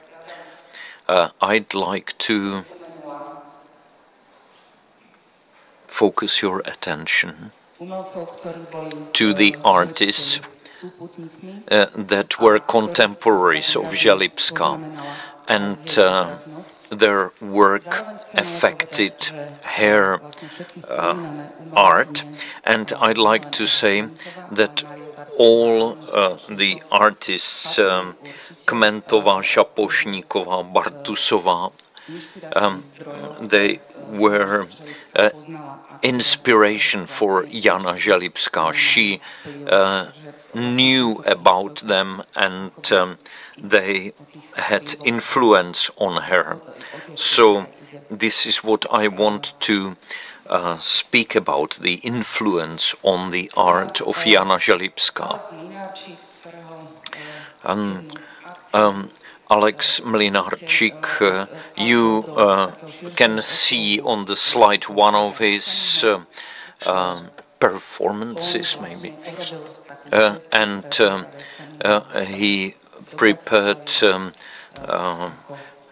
Perestany trip to Bratislava, and as you can see, his images of female body, very objectifying. And Stanofilko another artist with a very successful exhibition in 1966 in Prague, Karlovo náměstí Gallery, and in altars he used cutouts of naked women, but also different religious objects, old with new, and also sexualized and based on male perspective. So these were contemporaries from Želibska. This is Jindřich Chalupecký, and these are snapshots of Tibor Borský. The point is that the ladies present were upset by the fact that they walked on the glass floor. And I had also a photograph where you could see that Filko with Dusan Trančík and Tibor Borský, the photographer, an event where the naked model with the gas mask. But this was very aggressive picture, so in fact I didn't use it in my presentation. So outline is the next topic. So in Filko's universal environment, you can see that the outline of the female body was a very marked element he used in his art. As you can see it here in the picture from the archive, this is German gallery, Ursula Wentorf, and here maybe a short comment about silhouette and the influence that female artist might have on these artists, have had on these artists when they familiarized their art.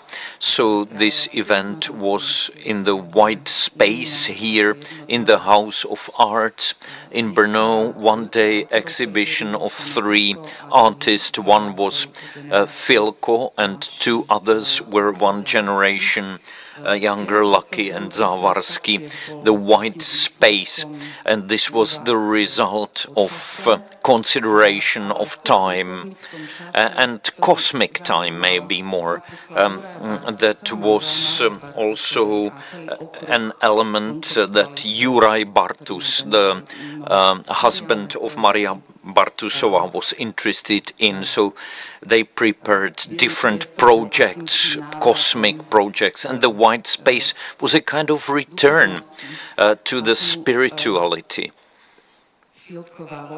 And Filko's own silhouette in the following to white space called emotion,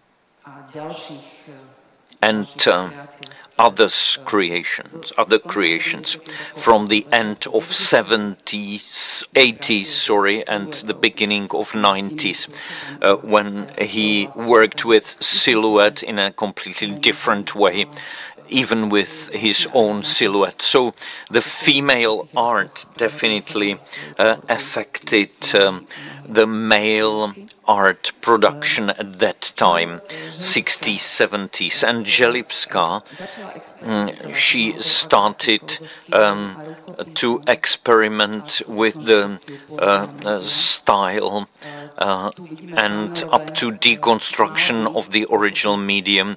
Here you can see different paintings. These were outlines of real people and herself, by the way, and this outline of the body and the fragments we can find in her objects from the 60s. And this was also maybe something similar than in Szapocznikow and Kmentova. Želivská spoke about real life and its transience, and this was expression of death of patriarchal society. Her first independent exhibition she put together as one work of art, and this was the real element that counts on the touch of the public or viewers. So I can show you some pictures from that time, and they are showing the installation of mirrors on the place of female vagina, and you can see how it is unfolded here in the left, and these are figures that are depicted based on the body of Jana Želivská and her friend and other real people. Only one of these figures have eyes, and I have to say that it's certain scary experience to see this work of art. And here this is what is connected to Eva Kmentova exhibition Traces, because this was in Václav Špála gallery. Curator was Jindřich Chalupecký, and he really liked Jana Želivská, and he asked her for this exhibition to be prepared. So you can see this rosy silhouette covering the ceiling also, and Želivská wanted to expand up to the street. So she wrote to Chalupecký that she would like silhouettes to reach to the outward space. And he wrote back, it's not great to provoke the street, but otherwise you can do whatever you want. So this did not happen. And I really like the idea that Eva Kmentova provoked the street.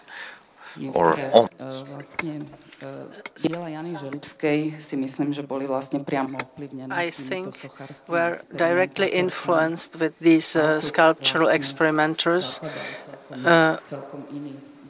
but it was a different form of art, and they were supposed to be understood differently. The concept of the body seen in the present moment, this is, I will get to this, it's the outline that, for instance, appears on clothes. This is the third cloth from the left, that in this event of Jana Želivská, a small fashion show, represents a body of a man lying on the body of a woman. It's a motive that may pass unnoticed. Here are views of the exhibition that recently ended in Linz, where it was staged anew.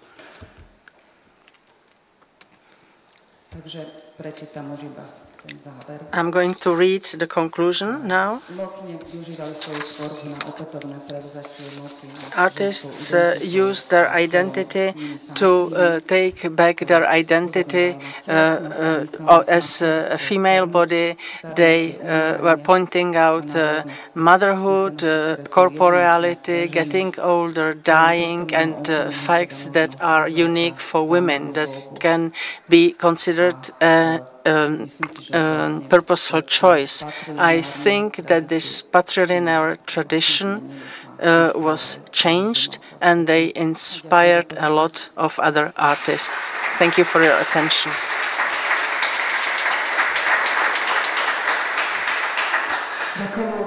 Thank you, Lucia. And I open the discussion here of the audience, which is very silent today. I would be interested, I do not know how to put this into words. What is a big specificity and an outstanding situation in researching the work of Kmentova is that there exists a broad and inspiring archive of diary entries, photo documentation, notes, and you, Lucia, mentioned that it was a kind of self-archiving that Jana Želibská did not do. They didn't use it. Yes, it's interesting. She consciously doesn't make anything like that. There are no diaries, no remarks. She doesn't agree to any interviews. She really hates saying her opinions on her own work. She would invite the audience to see her works, and she relied on their perception, their touches. She relies on the interpretation by other people for her entire career. It's a kind of dialogue, a specific dialogue of her work with others. But what is important for her that since she was very young, she has been following the art of other women. She now is in her 80s, but she still follows the art of other women, young women. It's something she's always done, and she feels like being a part of a network with them in a kind of open model. And she hates to historicize herself. I'd be interested to know, in this context, how the period press or the period reflection accepted or did not accept her work. In the context of what we have seen, they were quite explicit. What was the reflection? Yes, the works were explicit. This was the intention behind them. They were provocations. It was interesting that mostly male critics were writing about it. They understood it as settings offered to men, as offering them some satisfaction, but at the same time there was this denial of the satisfaction. So this was the interpretation, one of them. But for Želibská, especially in the two settings, there is a kind of ambivalence. It's both a provocation intended to men that were that worked with erotic motives, female erotic motives very much. It was a provocation, but it was at the same time like pointing out to female sexuality. It's the most important, and it probably should be mentioned in the first place. The woman as a sexual subject. In the period reflection, I find it interesting that female artists, Eva Kmentová too, the critics emphasize the artistic qualities of the work, but on the other side, they would write about the artist being nice, being beautiful, being a nice woman. So there is this personal interpretation where we can hardly imagine that Chalupecký or Šetlík would speak about a male artist that he's a handsome man. Jana Želibská hates another thing. It's one story that's being repeated over and over again. Her father, who was the rector of the University of Fine Arts, where she studied, he was ashamed of visiting her daughter's studio. It was an anecdote that was written somewhere, and it keeps being repeated all the time. And it's significant that she hates it, really, because for her it was a continuation of a story of an artist's family. Her mother was an artist as well, and being ashamed or shame is nothing that that Želibská would like to be associated with her art, but it happened. Yes, this is where your question is heading, and the critics were not ready to that in the 1960s. They really were kept in the stereotypes. Thank you. In this context, I would like to ask about the relation between Želibská and her parents, because she was a symbol of emancipation in the 1950s and probably the most important artist of her time, female artist of her time. So can you speak about the family dynamics? Yes, it's interesting. She was a single child, similarly to Bartuszová, and both her parents were artists. Maria Želibská was a liberal. There was a big dynamism between mother and daughter. She was influenced by her mother. Her mother was traveling to Indonesia, which was a strong inspiration from books, from photographs, from what she told to her daughter. And she perceived her father as the male element, and at the same time she respected him. This matrilinear relation with her mother and with her Želibská's daughter, Dominika, the influence of Maria was very strong. If it's not too confusing, in English? Can I ask you? It's okay, yes. So I removed this. So thank you very much for the presentation. You made like a kind of context of this artistic production, kind of male avant-garde, and let's say her criticism towards it. On the other hand, her imaginary kind of genealogy and connection with female artists.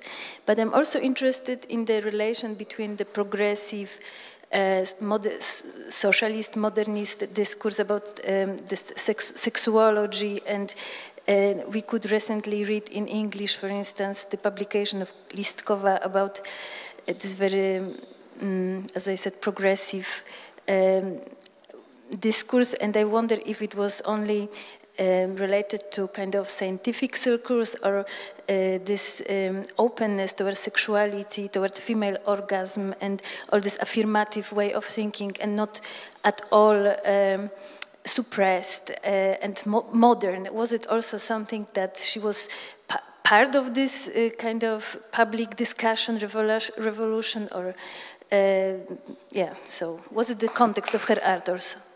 Absolutely not. She was a solitaire in this kind of thinking, and I think she, in reality, was trying to fight the male colleagues and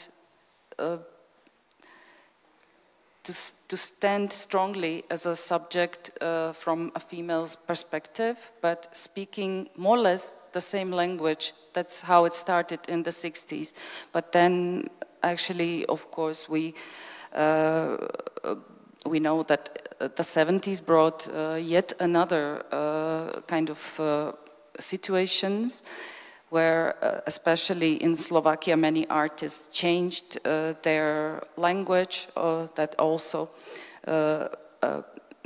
is true about Jana Želipská, where she was inspired more about ephemera, with ephemeral actions and concepts in the country, the land art experiments, so-called, and I don't think she was part of any really discursive practices. I have spoken about this once with Radislav Matuštík, who was an art historian who died some years ago, but he gave me even a book that was published in Czechoslovakia. This was from some conference about sex as a taboo, which came out in the late 60s, and this was a book that they were passing to each other, for example. But I don't think there was, especially in Slovakia, any discursive practice of openness towards female sexuality. Aha, Tomáš mi, ďakujem, Lucia. Tomáš mi naznačuje... Thank you, Lucia. No, Tomáš, okay. We are coming to the end of this discussion. Thank you very much for your contribution and for the discussion.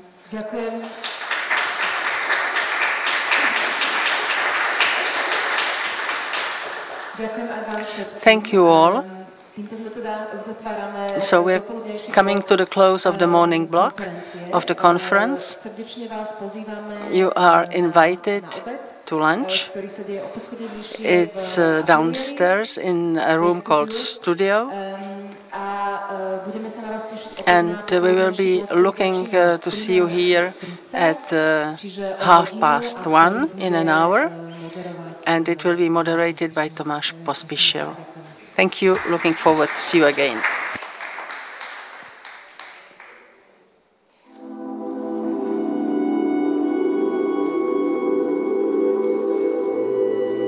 Eva Kmentová. Sochy a kresby, otisky a stopy. Dům umění města Brna od 23. srpna do 19. listopadu.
Eva Kmentová. Sochy a kresby, otisky a stopy. Dům umění města Brna od 23. srpna do 19. listopadu.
Open in a week's time. And we hope you can hear us. Ahoy, hi. And we do see you and do hear you. That is great. Thank you very much for joining us. What is the time where you are right now? Thank you. I'm very happy to be here virtually. I wish I was there in person, and thank you for having me. Thank you to Tomasz Pospiszil, Tomasz Keller, and the team at House of Arts Brno. And I also want to convey my thanks to Polana Bregantova and the Kmentova Zubek estate for allowing us to include a work by Eva Kmentova in the exhibition. So I will share my screen, and let's see.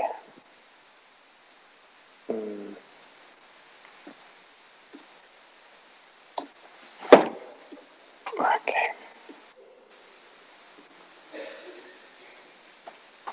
Can you see my presentation? No? Okay. I'll share.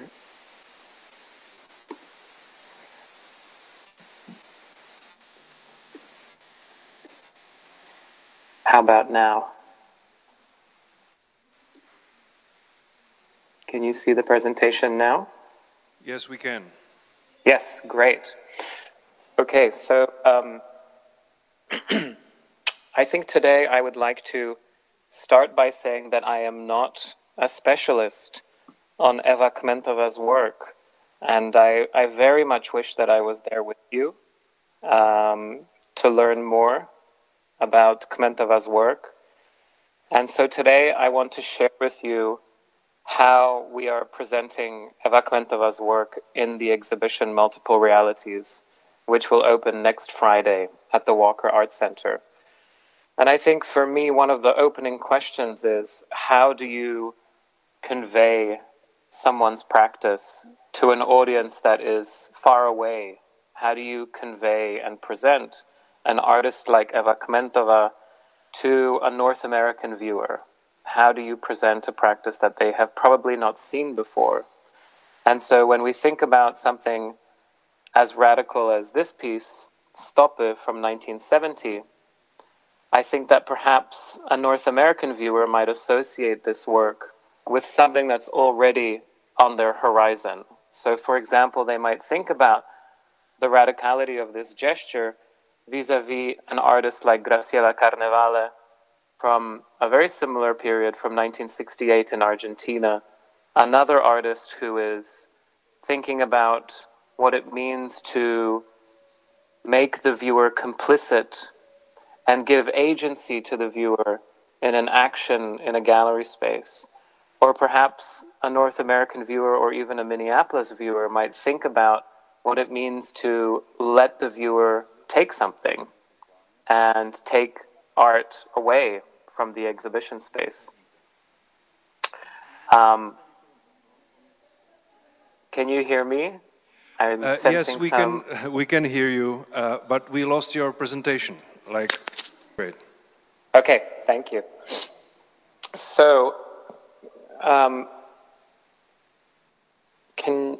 so I want to talk about the context of Eva Kmentova's work in the exhibition Multiple Realities, which is an exhibition that will be opening on Friday at the Walker Art Center before it travels to 2 other venues. And I think for me, one of the questions in presenting an exhibition like this, and we can go to the next slide, is the question of how do you convey a practice? How do you convey a way of working? Please move to the next slide.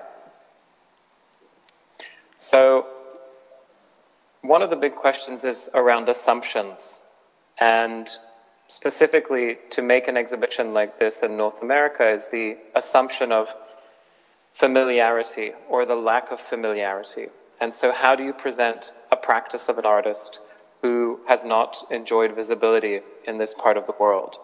And I think one way to start is to think about translation, not only in the literal sense, but also to think about context and how do you communicate context around how and when a work was made. And so, for example, this piece, which is such an important work by Kmentova, Stopy, from 1970. Go to the next slide, please. I think to a North American viewer, the intention and the radicality of that specific work might be more legible when we think about things that are already familiar to audiences here. And I've been thinking about how that particular event speaks to projects like Encierro by Graciela Carnevale, the idea of confining an audience and letting them engage with the confines of the gallery, asking them to negotiate the confines of the gallery. But it also reminds me of projects like House Rucker Co., Food City here, presented outside of the Walker in 1971, and the role that audiences play, the agency that they have in taking away the work of art, consuming it, holding it, or potentially even destroying it. Next slide, please. There is, of course, always a danger that you lean into the things that you already know and that you categorize an artwork by thinking about immediately the things that are already on your horizon. And so this slide is a good example of that. This is a very superficial, a very materially and formally driven comparison of what it means to perhaps an American viewer who might come across Eva Kmentova's work and immediately spur associations, think of associations to artists that they might know, such as Judith Shea, Kiki Smith, Janine Antoni. And so in this exhibition, a big question for me is, how do we open it up? How do we allow someone who doesn't have the familiarity with an artist's practice to really dive more deeply, to understand where the work comes from, and to really take these superficial things that we associate, these comparisons like what we see on this slide, and kind of put them to the side and start thinking and looking fresh, engaging with an artist's work on the basis of thinking about their work in the context that it was made in. So let's go to the next slide. Here I've been thinking again about what it means to present a work and to really think about its context of making.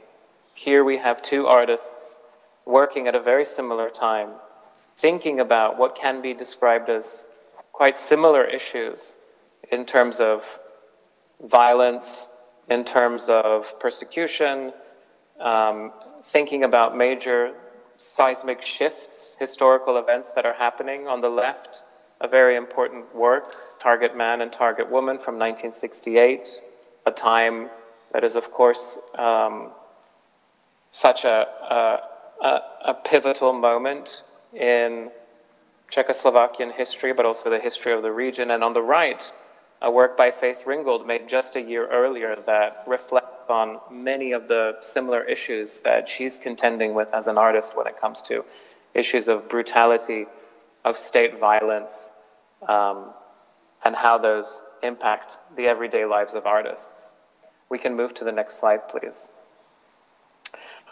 Multiple Realities is a quite large exhibition, as you can see, and I want to give you a little bit of an understanding about how it came together and how artists are presented in this exhibition. Multiple Realities includes over 250 works by almost 100 artists. Research on the show started about 4 or 5 years ago, and the exhibition is in many ways 2 exhibitions in one. The primary experience of the show is 4 thematic chapters, and then there are also 4 areas that I will describe in a minute that are contextual and interpretive. With this exhibition, I really wanted to lean into not just visual art, but also liveness, performance, actions, music, and material culture. I wanted to present some figures that are canonical, although canonical to whom is a question, and I think to many of you in the room, Eva Kmentová, Alina Szapocznikow, Sanja Ivekovic, Ion Grigorescu, these might be canonical figures in the region, but even here, they are still lesser known. And so the exhibition balances these major figures with many practitioners, many artist collectives, many figures who are thinking about embodiment in relation to gender and sexuality, many figures that have not been seen in an exhibition context before. For me, this exhibition is about breaking down assumptions about Central Eastern Europe at the time, opening up the still lingering assumption here that life behind the Iron Curtain was homogeneous, gray, cold, poor, boring, and that artists were somehow belated or were derivative of Western peers. I think this exhibition is very much going to rupture that assumption, subvert those expectations, and really surprise. And so, as you can see here, we have 4 thematic chapters. The opening gallery looks at public and private spaces of control and issues of surveillance and control in public space, but also in the home. This first gallery, I think, plays into some of the stereotypes that people associate from this side of the Atlantic. They will come into the first gallery and I think they will feel comfortable in their assumptions. But then the moment they move into the second, third, and fourth gallery, I think these assumptions will really open up. The second section is called Dimensions of the Self. This is where Eva Kmentova's work is. And it's a section that looks at embodiment in a very wide way. It looks at embodiment in relation to joy, sex, pleasure, touch, but also duress, pain, fragmentation. There are some figures that you, of course, recognize that speak to those issues, especially many of the Czech action artists like Karel Mirel and Petr Štembra and many others. The third section is a section that's about friendship. It's about finding community and solidarity in alternative spheres. And then the final section is about technological experimentation, about cosmos and utopia. Next slide, please. I'm very aware that many of the viewers here will not really know or be able to point even on a map to where the 6 different countries are: East Germany, Poland, Czechoslovakia, Hungary, Romania, Yugoslavia. And so as part of this exhibition, we have also created 4 spaces that we've been calling content rooms. And these 4 spaces, they give interpretive anchoring to give proximity to the social, political, cultural, and ideological picture of the time. We have a very talented exhibition designer who came up with a display system. I asked him to create a system that was open, modular, and porous, because we're telling a history, but I didn't want the history to feel authoritative. I wanted to be more open. And if you go to the next slide, you can see how these rooms will look. These will be rooms that have wooden structures that come off the wall, and on top of the wall of these structures, there will be texts and images that are collaged and attached. It will feel very open, very modular, and I think a very beautiful way of telling history in a way that is not authoritative, but suggesting the idea of provisionality. This is an example from one room which has a historical timeline. And then in the next slide, you can see examples of other rooms which are about showing the lived experience of artists, showing how everyday life informed the way that they were working. So we have great examples, for example, where presenting information about how students from the Global South were coming to FAMU in Prague.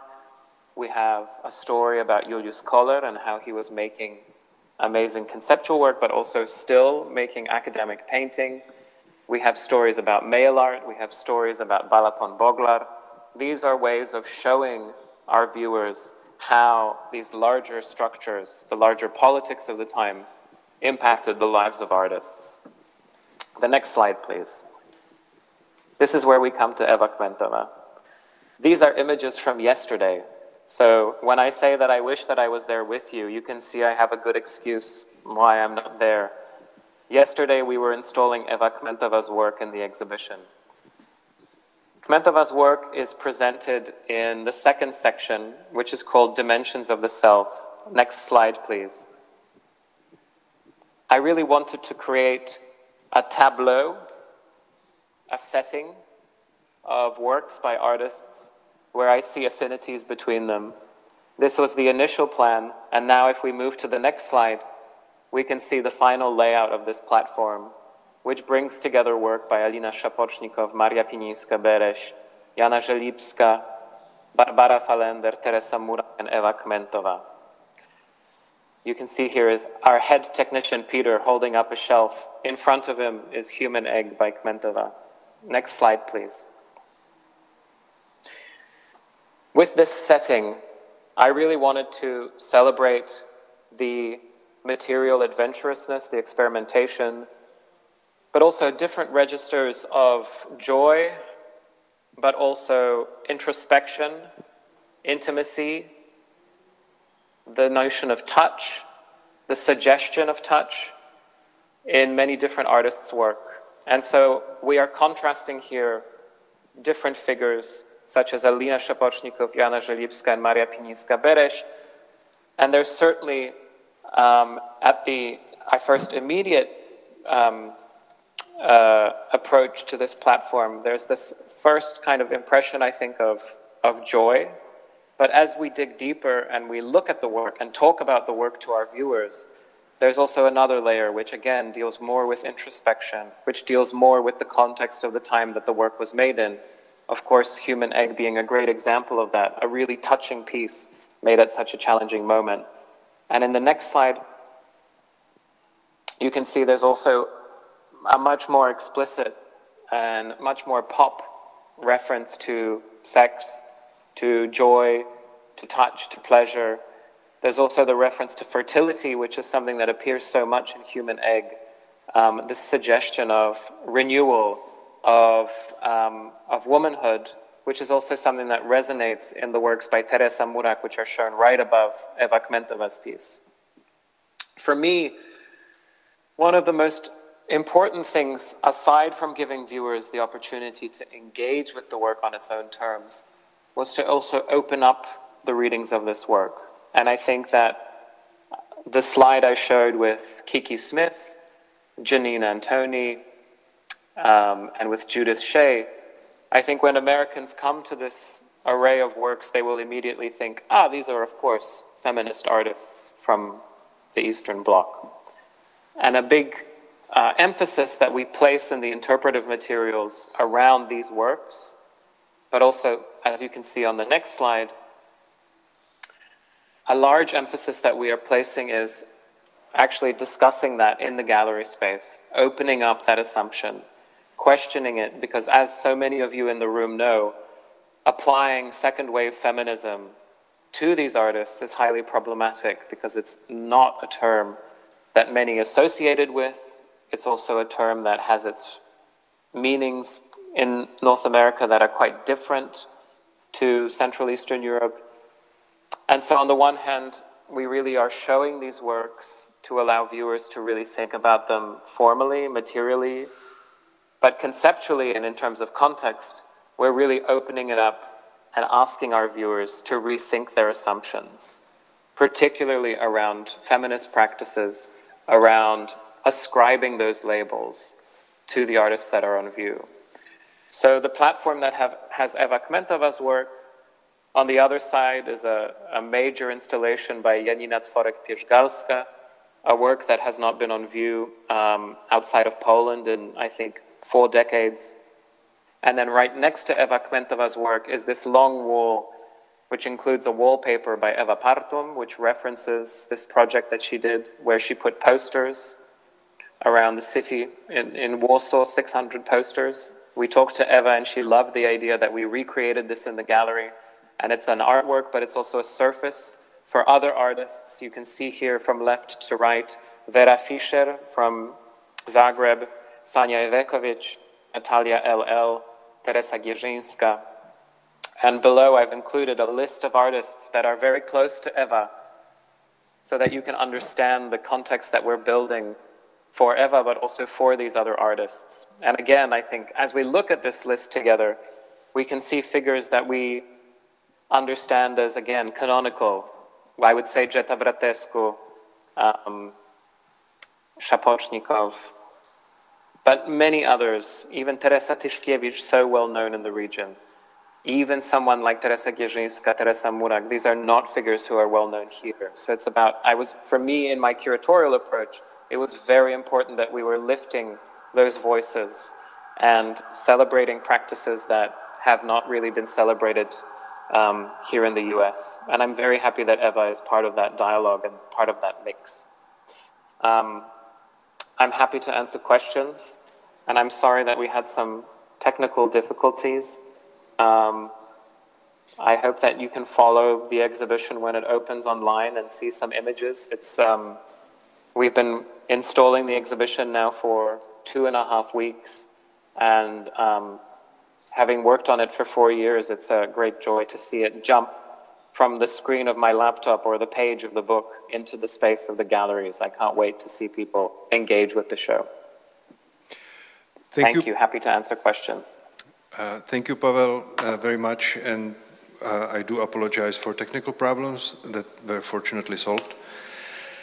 And thank you for sharing with us your exhibition, which looks very fantastic, and we wish you good luck with the opening next week.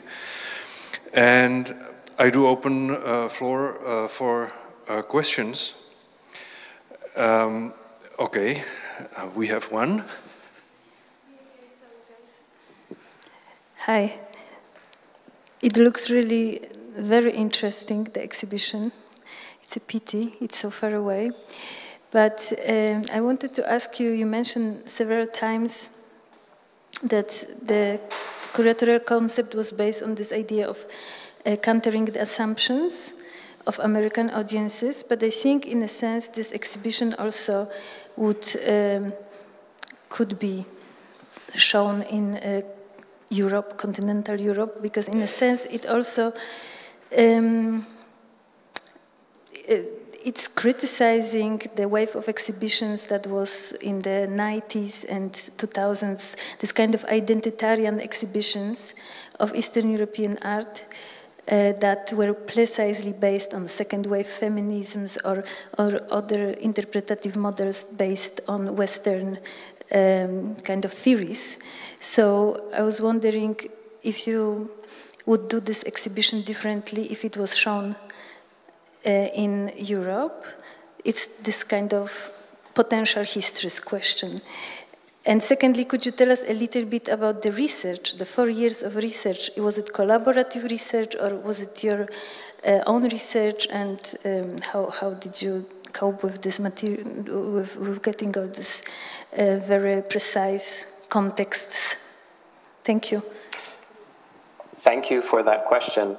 So the research for the exhibition started with a curatorial fellowship from the Warhol Foundation. They gave funds that supported 4 closed-door convenings to which we invited art historians, curators, scholars, and some artists. And those were very important in helping us shape the curatorial approach. Those were very rich conversations. And then the second part of that fellowship supported travel to each of the countries that are included in the exhibition. And during those travels, we engaged with, I think, well over 100 individuals. Again, artists, art historians, scholars, curators. I made this exhibition thinking about a North American viewer. And so I put a big emphasis on color, on material diversity, on formal innovation, on themes, particularly around embodiment and issues of gender and sexuality, belonging. I placed emphasis on those topics as well as issues of friendship, community, solidarity, technological experimentation. I placed emphasis on those themes because they have a formal legibility to a North American viewer. When they come to see the works of the Hungarian poster designers, György Kemeny, when they see the vibrant paintings of Jan Dobkowski, they will think, oh, this is pop art. And that's true to an extent. You can immediately come to it through that lens. But when they start understanding the localized meaning of working with pop iconography, when you're working not within a capitalist society, then you can start learning more and thinking more.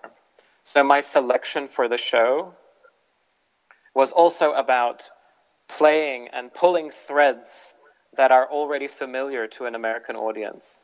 I really wanted to break an assumption of material poverty. There's a lot of modesty and a lot of beauty and intimacy in many of the works on view, but I think that when Americans think about this time, they think only in black and white.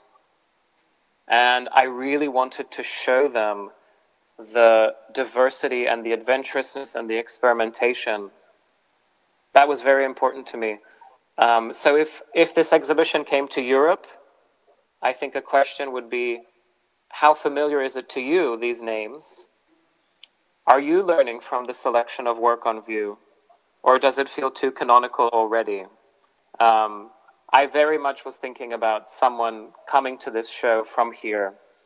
That was the primary way of my approach. Thank you. Next question, please.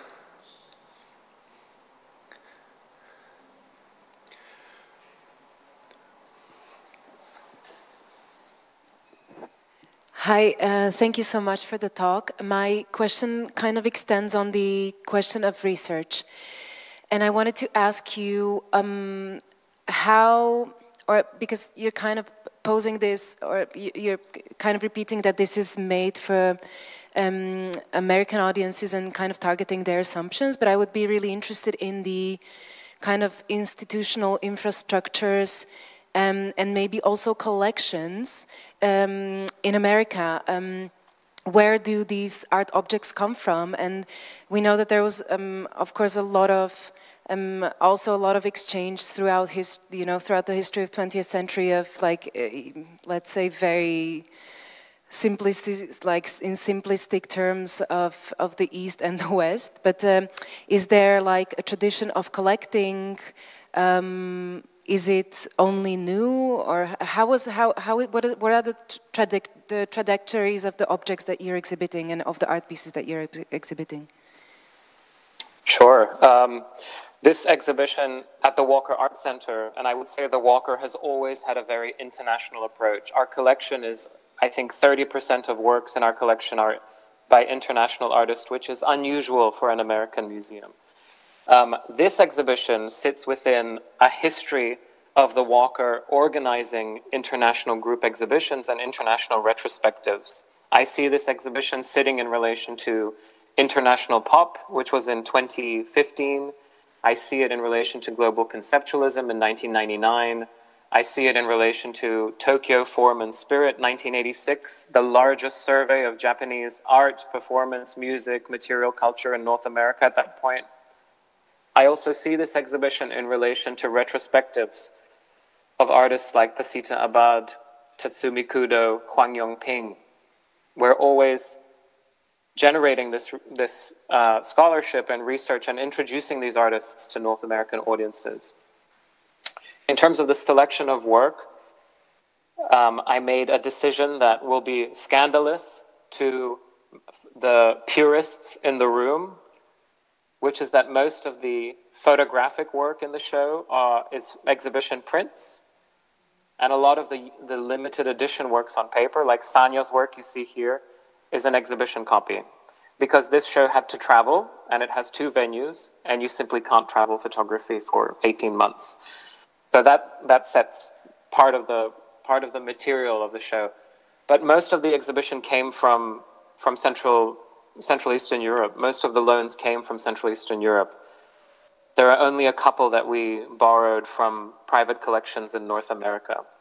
It was also important to me that we are presenting works from institutions that maybe don't lend very often to North American museums. We have incredible works on view from the Museum of the History of Katowice in Poland.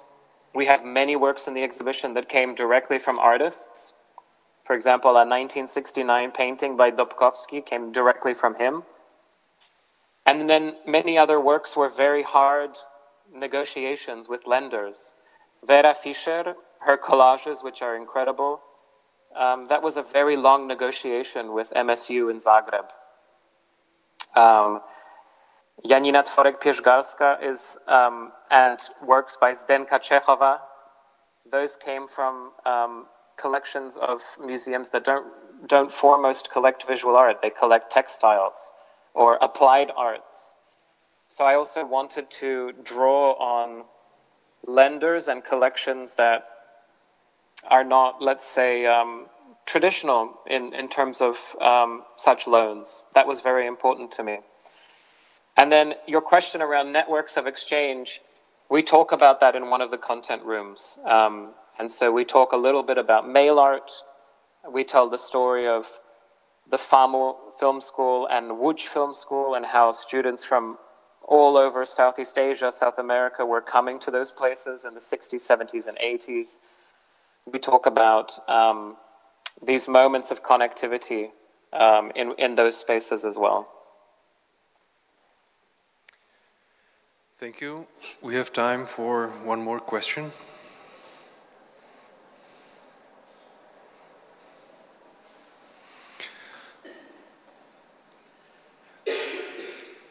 No questions. Okay, so then Pavel, thank you very much.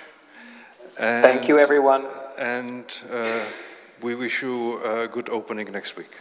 Thank you. Thank you.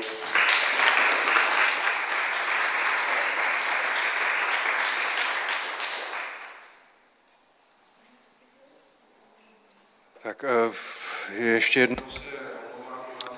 I'd like to apologize once more for the technical problems, but we face no delay at the moment.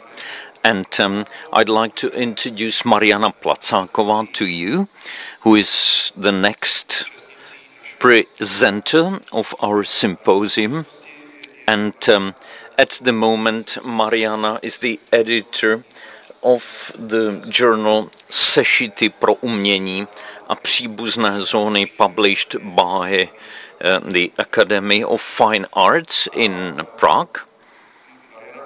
And Mariana Placáková recently published several interesting texts that focused on genealogy of the feminist art in Czechoslovakia or in the period of state socialism. And from this area and from this research, from these texts, her presentation really arose. So we are going to listen to this presentation. I am not an expert on Eva Kmentova's work, I have to be honest with you, and I will touch Eva Kmentová just remotely in my presentation. And I slightly changed my presentation. So at the first part I will start with 90s of the last century.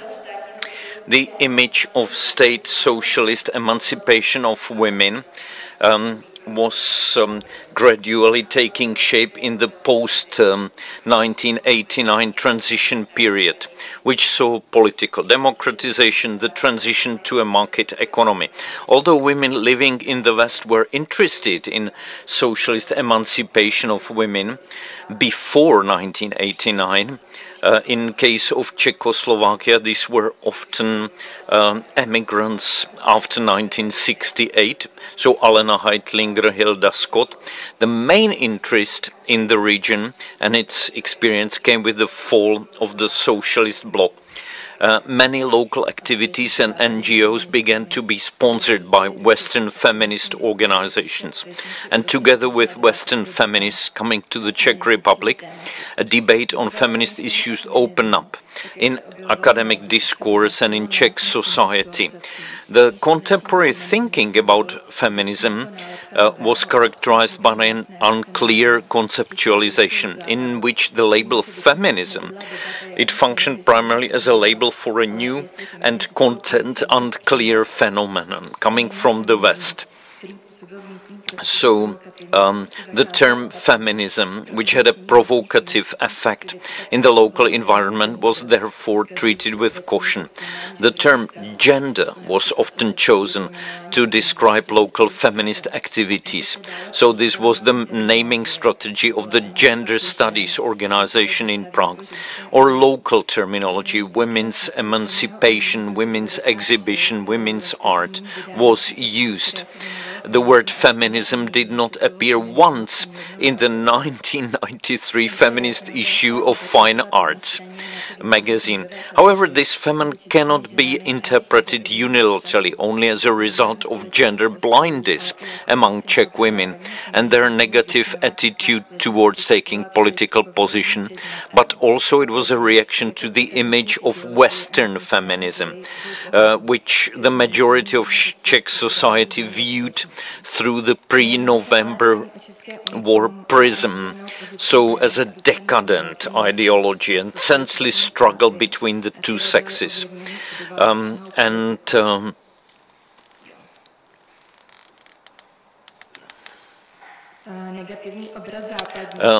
The negative image of Western, mainly American feminists has long been constructed in a contradiction of aggressive women attacking men, Valerie Solanas and Andrea Dworkin, and at the same time weak white middle-class women solving individualistic problems, like issues related to career, mental health and sexual satisfaction in the material prosperity of American suburbs. That was the case of Betty Friedan. But women artists refused to identify with this image because they understood themselves slightly differently and espoused values of care, motherhood, ecology and resistance to commercialization. Similarly, the artist's first experiences in the US, where they encountered a kind of liberal feminism. So Martina Reidl-Bauchová and Milena Dopitová saw feminist artists as a single women based on personal encounters in New York and Boston, and they had sacrificed their motherhood for their careers and had to style themselves as male. And basically they visited the exhibition in black pantsuits, which Dopitová also interpreted as a female strategy to avoid the sexist view of American society. And at the same time it was condemnation of Western feminism, often stemmed from Czech women authors' lack of awareness and resistance to ideologization. Eva Kanturková, Czech writer, met American professors of literature who discussed her book My Companions in the Bleak House, which became popular in American academia thanks to its exceptional description of women's imprisonment in the Eastern Bloc. So this was misunderstanding that arose between them may not only have been the result of social-cultural differences, but also the fact that Kanturková herself began to define as an anti-feminist. And there was a lot of psychologization and generalization of the life experiences and feelings of individual women, which were formulated on the biological level of gender differentiation, and they sometimes use pre-November vocabulary like tender sex or gender conflict. In the debates, more or less anything could be expressed. Space was also given to sexist and stereotyping comments. New terms such as sexual frustration or harassment were coined, and the cover of the feminist issue of Initial, for example, features a drawing of a hanged woman by Robert Huja. The participants in the debates were almost always men. In a debate organized by the curator Radek Váňa in June 1994, the British artist curator Andrew Cook argued that the art of Czech women was weak and that apart from Adriana Šimotová, there was a lack of female role artist. One approach of these different perspectives argues that in post-socialist societies, women didn't have a feminist consciousness and were thus unable to discern whether the injustices they experienced were related to their gender position and interpreted them only on a biological level. Another perspective is that women were aware of their unequal gender position, but used the rhetoric of gender equality as a coping strategy to assert themselves in a gendered system.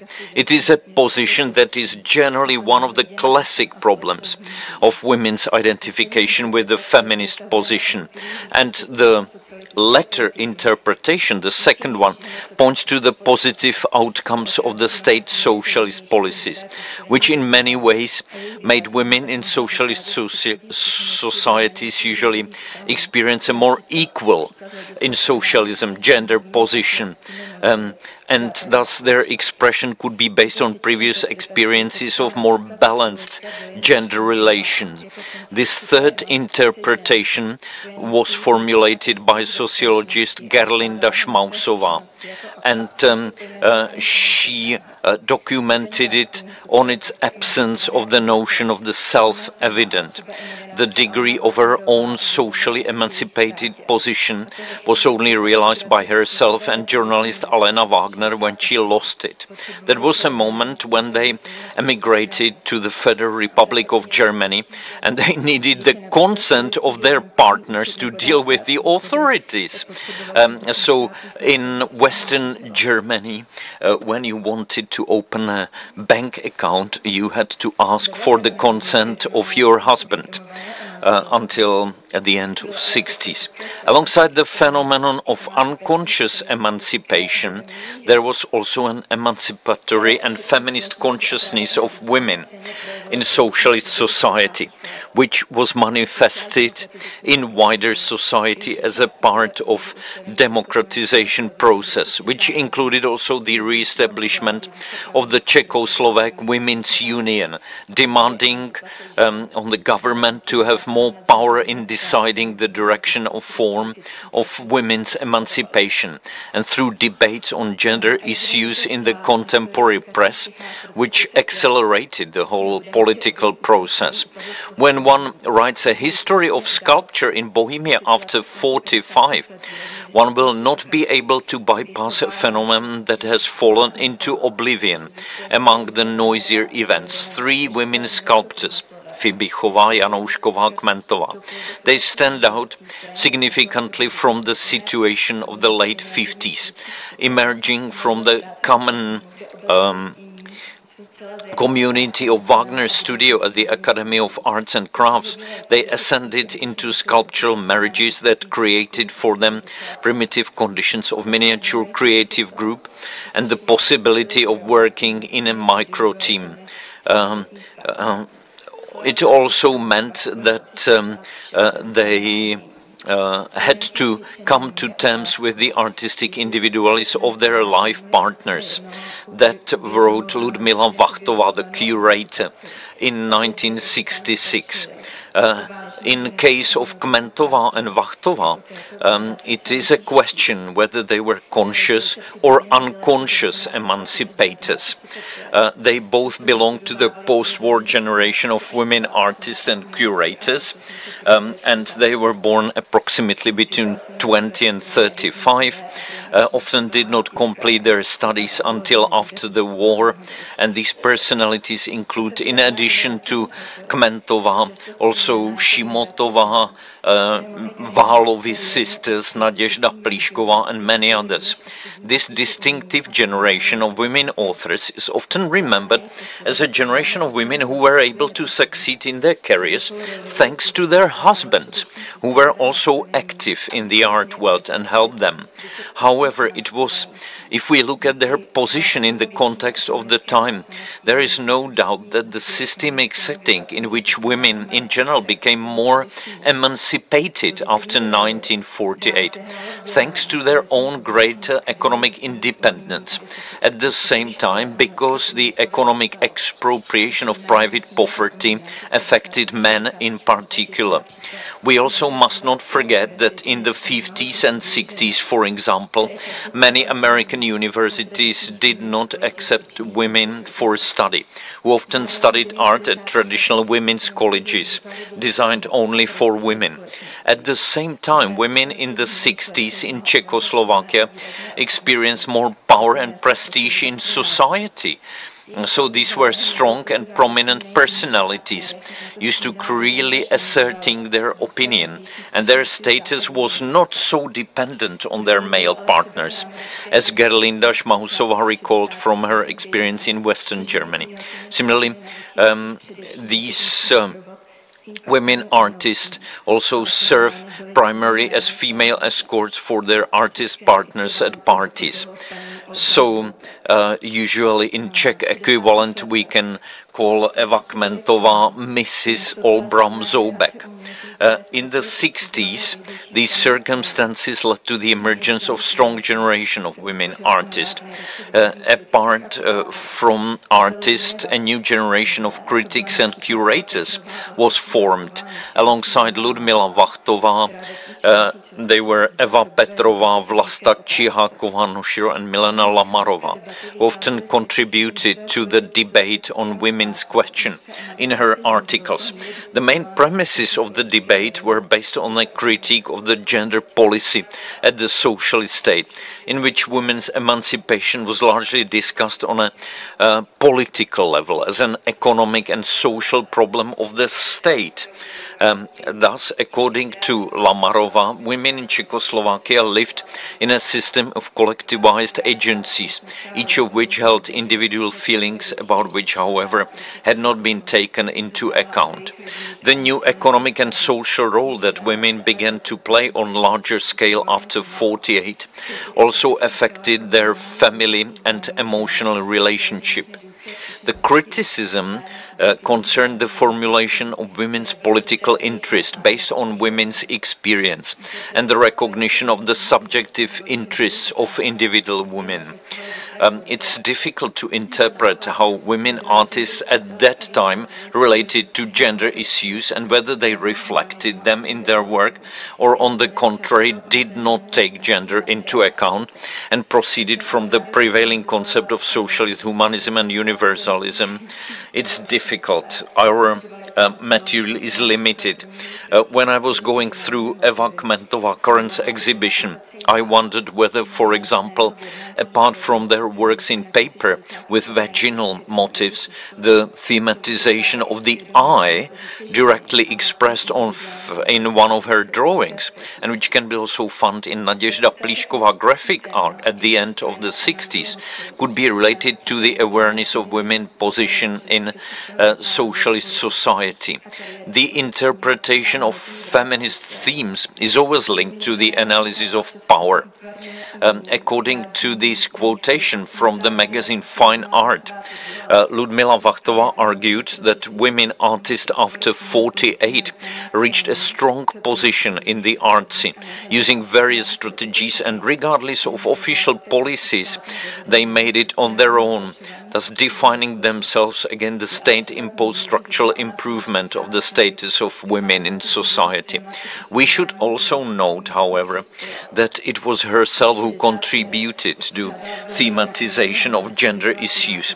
In 1965, she organized the first solo exhibition of Biela Kolářová, and in the catalogue she wrote about her difficult position in relation to the prominent position of her husband Jiří Kolář on the art scene.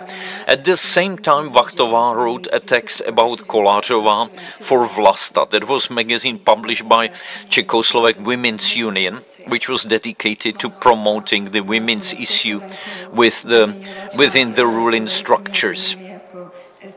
And there were many interesting interviews published in that magazine, like Ester Krumbachová, Eva Kanturková, and Naděžda Plíšková. These were popular artists at that time.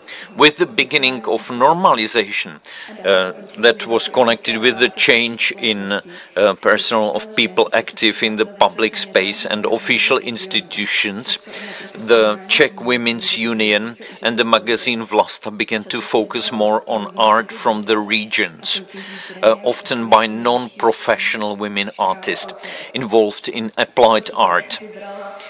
As an example, I have chosen Amtex show, non-professional textile artist. The first year was or took place in Klatovy in 1976. And you can see Eva Štichová, that was the chairwoman of the regional women's union, and the place of honor was for the tapestry necklet, which was awarded to Eva Kmentová. Be careful, the namesake of Eva Kmentová. And this Eva Kmentová was an autodidact and textile artist from Uherské Hradiště. And the practice of the 70s and 80s of the Czech Women's Union, which oriented itself and collaborated mostly with women outside the art world, was probably one of the reasons why this phenomenon was not discussed in the art scene in the 90s and later, and the experience of the 60s was forgotten. Thank you.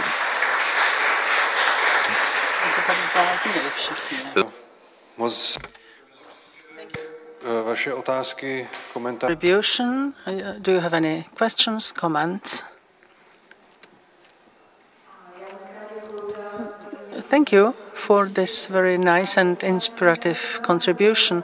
Concerning Ludmila Vachtová, I would like to to add, in one of my last interviews, with Terezia Nekvindová, she has been asked whether she identified with feminism, women emancipation, and Vachtová says no, she didn't. She didn't perceive it as a feminist reflection, that it was the way it worked, simply. Thank you. This is a very complex question, in fact, for interpretation from the feminist view. When you try to give the voice to women and their experience, but at the same time you have a second view that many statements and self-presentation after 1989 is connected with some political views of the people who construe their own life stories. And in this generation of women, it's quite frequently, what is quite frequently present is that they tell their own stories in an anti-communist way because it's the prevailing narrative, simply. And I think that in the period materials, we can say that Ludmila Vachtová was a very emancipated woman, and when she emigrated to Switzerland later on, she would write an essay for the catalogue of a feminist exhibition held in Berlin. She herself did a feminist exhibition of Swiss artists. So the interpretation is always very complicated. It's not just black and white, I have to say. And at the same time, you noted something very important. She was one of the few curators who really would do exhibitions to women that were not so much visible, as, for instance, Biela Kolářová. And this really supports the idea of her being feminist. Well, these are always like little things. I could react myself to your contribution.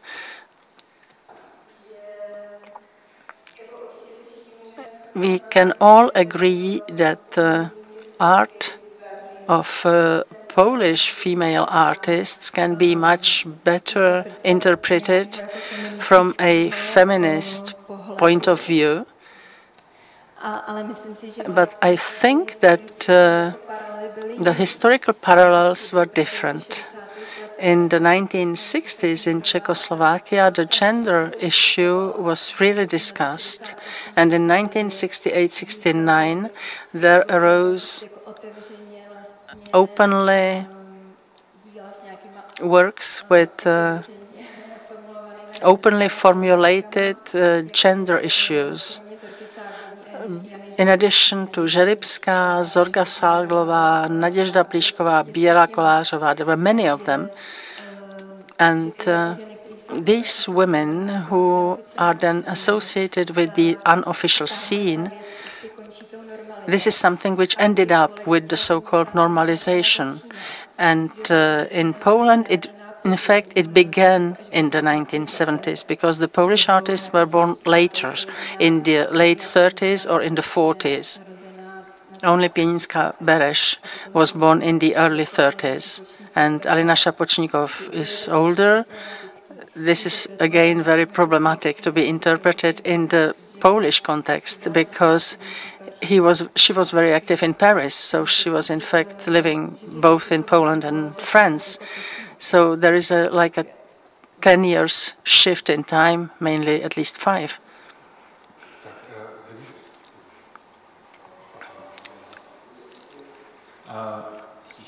Can you hear me?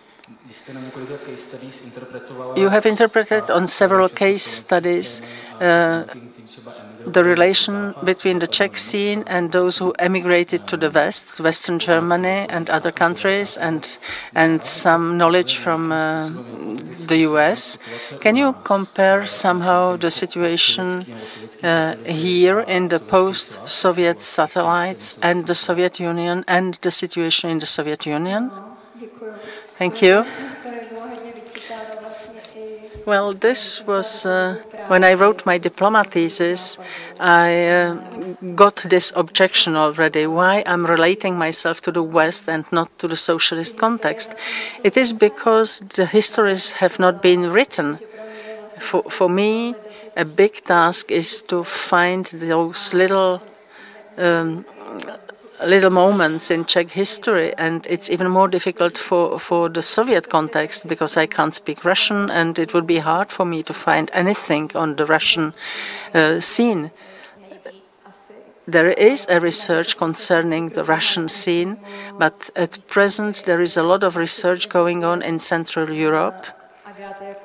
Agata Jakubowska, Eva Majewska-Gide, Beata Hock, and many other people from Central Europe are now trying to interpret in a new way the period of state socialism, but not much has been published so far. So for me, it's much easier to compare this to the canon, Western canon that has been published already, and there's a lot of knowledge about it. Thank you for your contribution. I had a similar question, and it concerns Slovakia. Can these thoughts be related to Slovakia and Slovak artists, Slovak curators? We keep speaking about the Czechoslovak scene. We mentioned Bartuszová, but still in Bratislava. Are there any parallels? I originally wanted to define it as a Czechoslovak view, but I had to give up. I made 2 research trips there, and I met Vladimíra Bingerová, who did an exhibition with Mrs. Gregorová, and we talked about it. It's interesting. I hope I'm not going to give any bad interpretation. The generation of the 1960s, it's quite absent as far as female artists are concerned. There's Želibská, but not many more. Outside Bratislava, maybe they existed, but they didn't have any possibility to present themselves. But what's interesting about the Czechs is that they were very visible in the 1960s. Well, maybe it was because they married their husbands that helped them. Yes, that played a role. And there is also the question. No, I'm not going to say this. No, I'm not going to say. But Slovakia is very interesting for me because the career of women artists was quite often different. There is Olga Bartošíková, for instance, who did pop art in the 1960s, and then she became an official artist. I think there are no such examples in the Czech lands. This dynamism between the unofficial and official is quite different. It's something I remembered yesterday, the decision whether I take the name of my husband, for instance, Věra Janoušková. It's also a manifestation of this. We have time for one more question, because we are coming to the close of the entire conference. If you have a more general question, we can keep it for the final question and answer time. Something by Mrs. Bregantová? Just a detail concerning the names. Věra Janoušková was, her name was Janoušková since beginning to end. Fibichová, I'm not very sure whether she wasn't Preclíková in the catalogs, but my mother was Eva Zoubková in the beginning, but as my father experiences the balance that existed between them. For instance, when they rented the first joint studio, it was really rented for both of them. That means there were both names in the contract. And on the wedding announcement and the thank you card, Eva Kmentová Zoubková, Olbram Kment Zoubek. So they shared their names. People were mocking my father, and at first exhibitions that were held, for instance, in the riding school hall of the Prague Castle, my mother was Eva Kmentová Zoubková, and my father was Kment Zoubek, which sounds comical today. And later on, my father came to his own name, and my mother took her maiden's name, Kmentová. So this is a brief note from the history of our family. Michal, one more story that concerns Jindřich Chalupecký and our wedding, because Mr. Chalupecký, when we got married, and he said to Polana, "Are you going to change your name? How can you change your name? It's your identity." So that is how Polana Zoubková became Polana Bregantová, and it remained like this. concerning Zbigněk Sekal, when he got married with his first wife, who was Purkyňová, and he was from the famous Purkyně family, she insisted that he should take the name of Purkyně. I think that was the beginning of the fall of their marriage.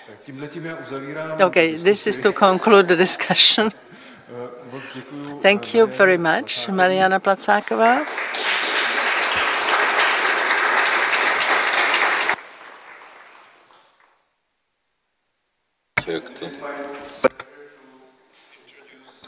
Last speaker of our conference, Karolina Majewska-Gide, researcher, author of a great book on Eva Partum, feminist art historian. I think, okay, you are all set, ready to go, and looking forward to your presentation. Thank you very much. Thank you so much for being here. It's for me really great opportunity to learn. Thank you very much for the translators who really made for me this conference very fruitful, and I always think that there is so much knowledge lost in translation in our region, so it's really great. I really appreciate that. I will continue this conversation that was going on about the F world. My presentation is totally about relevance of the feminist framing of sculptural practice. And I would like to start from the quotation from this conference from Gabriela García. Hopefully, did I pronounce your name? She didn't know her works might be of value. And this is what we've heard about Maria Bartuszová. And I think this sentence for me is like emblematic why I think the feminist art history understood as a social art history can still bring a lot. Because if we consider the production, the condition of production, the power structure, and the existing conditions for living female artists, then art history deals precisely not only with the forms and relations and the associations, but with this important question why the works were done in this particular way. And this is how I see the task of feminist art history, in a sense, social art history that takes into account gender relationships in the society. So I will read the paper, and maybe I will speak a little bit at some point because my paper might be a little bit too long. So the subject of my presentation, it's a process of unmaking sculpture in East Central Europe as seen through the lens of feminist art history. It is also an occasion for discussing possibilities and limitations of regional, so Central Eastern European, feminist art history. I would like to offer some examples of artistic trajectories in Socialist Europe in the broader context of the process of unmaking sculpture that took place transnationally in the 60s and 70s. So it's a, so to say, representation of the fragment of the recent feminist art history in the region, which will hopefully lead us towards more general reflection on the topic of feminist sculpture in socialist and post-socialist Europe, and the discussion of the legacies of feminist art practices in the region. So I use in this talk several controversial or expressions that need to be explained, such as female sculptors or feminist sculpture. So none of this is unproblematic and self-explanatory. Also, this applies to the notion of female artists. So with this choice of the adjective female, I don't want to essentialize gender, but I would like to point to the particular condition of art making. So, although we cannot forget that women is the category that was differently charged during the history, we are speaking about particular historical reality, and to this reality we can include the situation that most of the artists who were studying in the artistic schools at the time in the socialist Europe, there were artists who were male artists, or at least those who continued their career successfully after graduation were almost exclusively male. And I will refer to the issue that Jennifer Dudley, in their publication on British sculpture, in the book entitled Rethinking the Mold, Sculpture by Women Since 45, she wrote that even if now we write correction to art history of sculpture where women were marginalized, these narratives already need a correction towards including people who identify, for instance, as non-binary and so on. So she posed this question, why do we need to write such a narratives? Also, during this conference, there was also a small micro-discussion about the separatist idea of writing women history. And my suggestion is that yes, we do need still this separatist art history because we are dealing with this particular historical realities. They are changing, but we are talking about situation in which female artists were marginalized. They weren't silenced, they weren't invisible, but they were encountering particular marginalization as an enclosure from male occupation. So against this background, I would like to maybe put forward this idea of feminist sculpture in more detail. I propose to understand the term in two ways. First of all, as a result of two different practices of meaning making. So as an art historical practice, so this is what I do, and also as an artistic practice.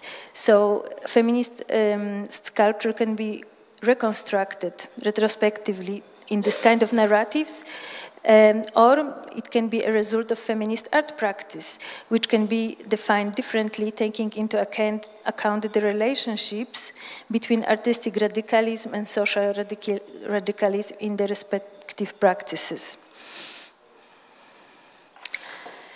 Both instances of meaning production depends on the very definition of the word feminist, obviously, and we already had this discussion here today. This is also historical term, localized term, and I'm always using it in the plural form.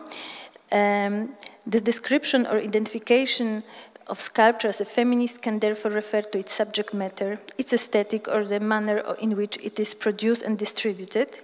It can draw on the reconstruction of artistic internationality, which can be carried out in relation to the Western second-wave feminism, or artistic agency in the existing socialist context of social modernization.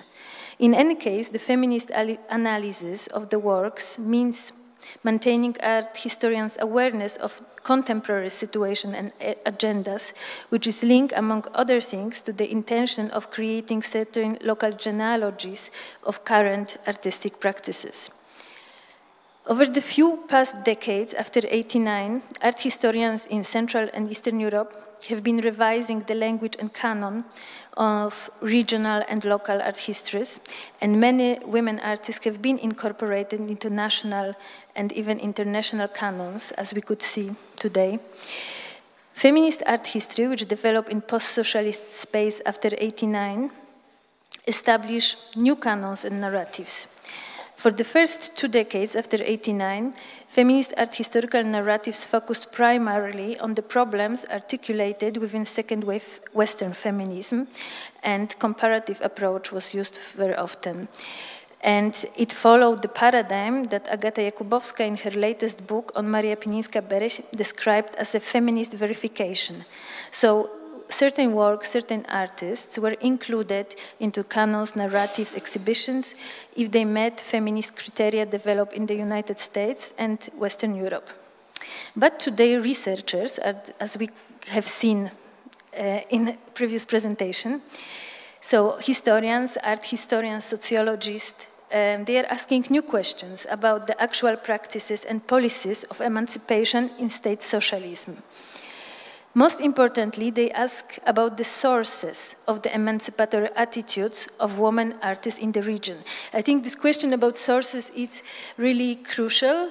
And I think also when I pose this question, this naughty question, could you maybe tell us a little bit about the similarities between Bartuszová, Kmentová, how do we interpret that? We started having this discussion that maybe it's not about association, comparison, but I think if more research will be done and is being done into actual socialist modernization, emancipation, then existing discourses, then maybe it will be clearer what were the sources, why women artists dealing with sculpture, dealing with form and lack of form, dealt with their bodily form in that particular way and another. And I think this question about sources, it's now going through a renaissance, and in a couple of years we will talk more about that when we have more material. So, the discussion or commitment to revision already existing post-89 narratives should be also contextualized. It's not only particular within the feminist art history. There is a general argument today that we should return to the archives and text from socialist period and not accept at face value the narratives and canons that we ourselves created in the region after '89 under the influence of the totalitarian paradigm in historical research combined with post-structuralist methods in the framework of political project of transformation. So now these narratives and exhibitions and books are being criticized from the new generation of art historians who precisely, I would say, returned to the archives, which is good. So art historians no longer wonder why so many Central and Eastern European artists whose practice dealt with socialist and gender aspect of art and life under state socialism did not identify with the term feminist art. Which came to the use in the 60s and 70s and was associated then with Western feminist movement and artistic practice that represented resistance against patriarchy and capitalism.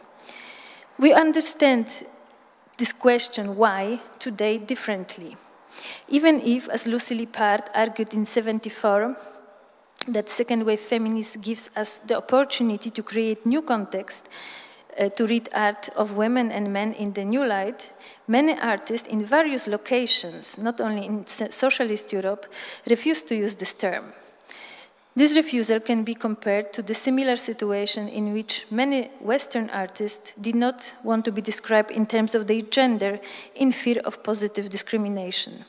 So again, that lay here. I quote, "This artist did not strive for any separate category, subgroup, circle. They want to enter the canon of genderless art. It is only with generations that come after the fight, so generation come after the fight, is with the actually existing gender biases that requires to acknowledge one's gender. And this problem can be taken up in these generations after the fight. So all these factors should be taken into account once discussing the notion of feminist sculpture today, as well as something which I called as feminist unmaking of sculpture. So in this wonderful painting, as you can see, by Anna Bilińska, painting from 1889, sculpture's male body rather than female model is portrayed in a sensual way as a passive object of artistic gaze. Anna Bilińska was the first female Polish artist who received a professional artistic education at academic level and earned international recognition. This portrait reminds us, for me it's very emblematic when we speak about art history of sculpture. So it reminds us a historical condition that influenced the development of sculpture up to the modern age. Female artists did not have access to nude models and could only use classical sculpture for their body studies. We can also see this portrait as a visualization of the stereotype which existed up to modern times of a sculptor as a male figure and sculpture as male occupation. It is interesting to compare this image with a very well-known quote from Barbara Hepworth that she stated in the interview from 1966 when the interviewer asked her how come such a small woman can create such a massive sculptures. She said, "I'm constantly plagued by this little woman attitude. There is a deep prejudice against women in art. Many people, most people still, I imagine, think that women should not involve themselves in the act of creation except on its more trivial fringes. There is this cliché, you see, a sculpture is a muscular brute bashing art in the inner lamp of a stone, but sculpture is not a rape. Not good form is hacked. Stone never surrenders to force." If then unmaking sculpture in a period of transnational modernism meant a shift away from figurative object-based practice, from creating stable objects out of durable materials placed on pedestal towards sculpture in the expanded field, feminist aspect of unmaking sculpture relates to the process of gendering modernism and the critique that inscribes women's experience in terms of marginalization but also affirmation into the practice by differently handling and transforming traditional techniques and materials, adapting historically feminine materials and techniques, introducing into public sphere new critical subject themes and topics, exploring alternative ways of the production and distribution of sculpture, and transformation of sculpture from a practice that affirms the normative public sphere through intervention into public space, such as intervention as monuments, to interventions in public space that create counter-public sphere, that questions, trouble, status quo, also in the relation to gender.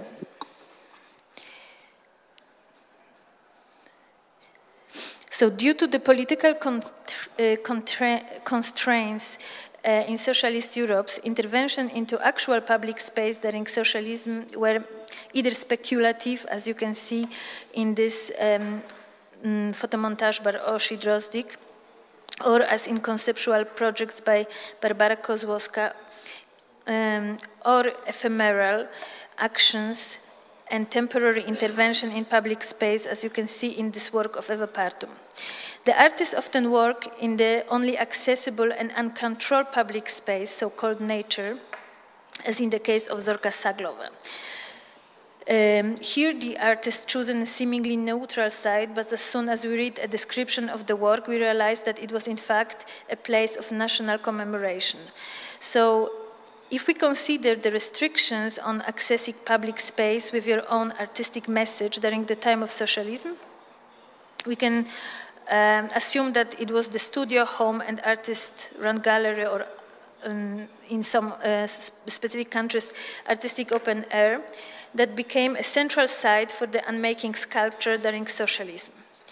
So I wanted to go, my idea was to speak a little bit about these three trajectories which led to unmaking sculpture in the case of three artists, who were mentioned many times during this conference. And obviously, these processes, I put very spectacular kind of juxtapositions here, but these processes of unmaking sculpture, of coming from this figurative work towards multimedia, modern and kind of post-media figuration. Postmediální figuraci, abstraktním formátům, které mohou být chápány. In many different frameworks and methodologies, Feminist one is one of, obviously, it's an intervention towards this story. But interestingly, in one of the essays written for the publication of related to Alina Szapocznikow exhibition, Griselda Pollock's posed the question how much feminist reading would limit the readings of Alina Szapocznikow sculpture. Szapocznikow in 1970 had the exhibition in New York, and then she didn't come in contact with Lucy Lippard and all her artists who were related to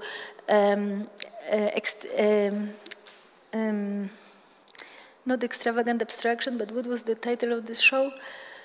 Eccentric abstraction. So she was there, but she didn't come in contact. And Griselda Pollock is asking this question: what if then Szapocznikow would be included into the circle of artists, and then how her artistic practice would be reduced or limited through purely feminist readings? Because it's an interesting potential question.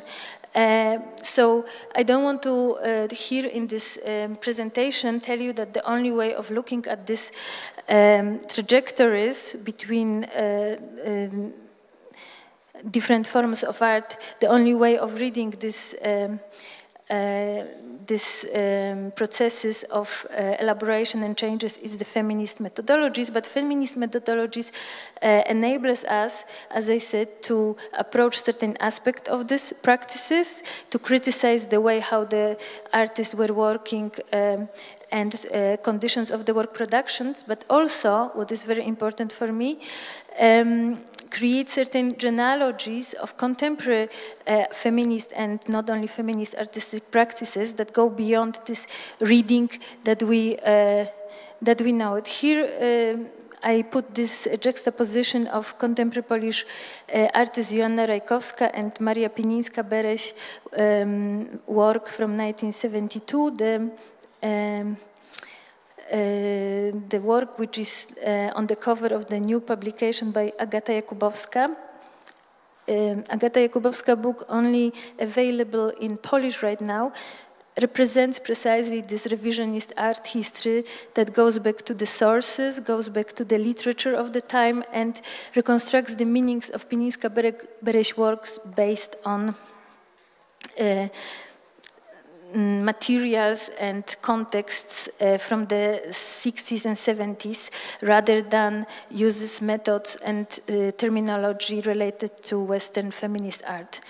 And what I wanted to say that, to conclude, if I have still 2 minutes, or should I go? So, to conclude, I would like to remind you a couple of current postulates of regional art history as such, to which feminist art history belongs. So this regional art history that is undergoing revisionist turn, mentioned by me a couple of times earlier, includes postulates such as thinking of culture and artistic production during socialism beyond the dichotomies of official and unofficial artworks, instead looking or considering infrastructures of the intertwined artworks. We speak a lot about the need to develop critical methodologies for accessing archival materials and to look with a critical approach to the already written post-89 regional art histories and their paradigms and political contexts. And there is also this idea, this need of activating the potential of the past artistic and cultural projects.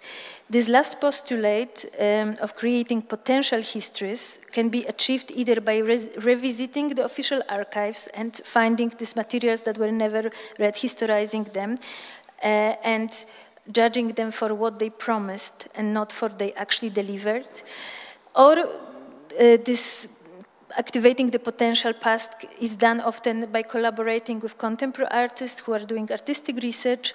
And I see the third possibility that I would like to propose here can be defined as precisely this performative reconstructing genealogies, in this case feminist genealogies of contemporary sculpture practices beyond already established narratives, by looking at previously marginalized practices and situating the productive debate they initiate in the new contexts. The distinction between privatized by relatively accessible public space in the West and almost non-negotiable public space in socialist Europe is crucial to understand the development of feminist sculpture in the former socialist Europe. It is also crucial for understanding what Piotr Piotrowski called agoraphilia, a tendency in post-socialist art to access, use, and intervene in public space.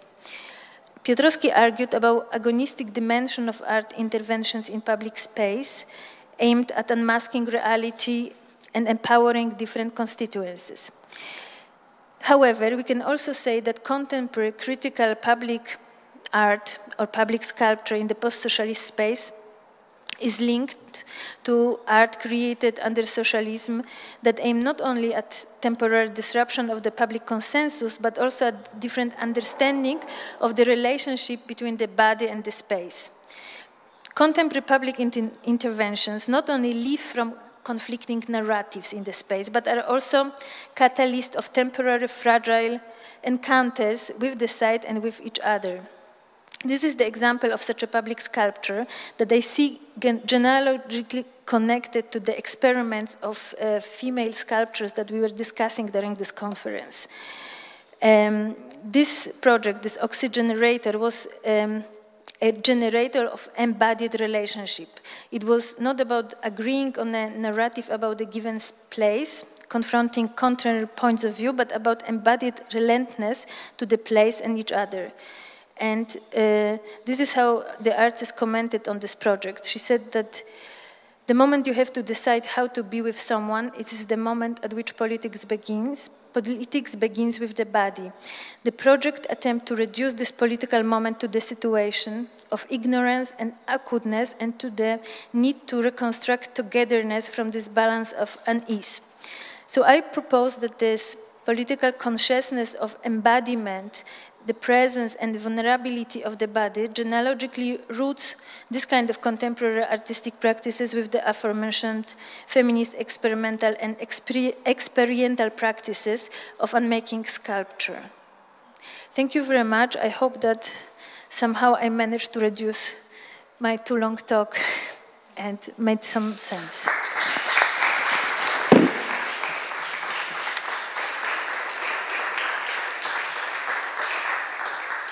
Thank you very much. My first question would be, what were on those 8 pages that you skipped? Detailed explanation of these trajectories, but they were mentioned during the talk, so... Sorry, that was evil question. Please do ask your questions.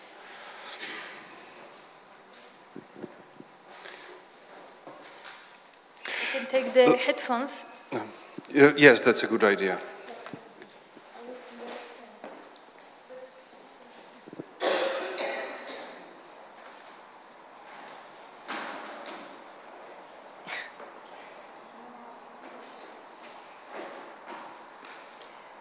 Thank you, Carolina. I'm having like a question that is very not art historian, because I'm not an art historian, so I'm sorry if it sounds stupid. But I'm thinking that what we've seen now through the 2 days, we're kind of seeing a lot of like how through like art history as a site of production of different kinds of narratives around artists, and then the kind of the interpretation of the works through in relation to kind of art histories back then, or like exhibitions back then and now, you know, this kind of comparison.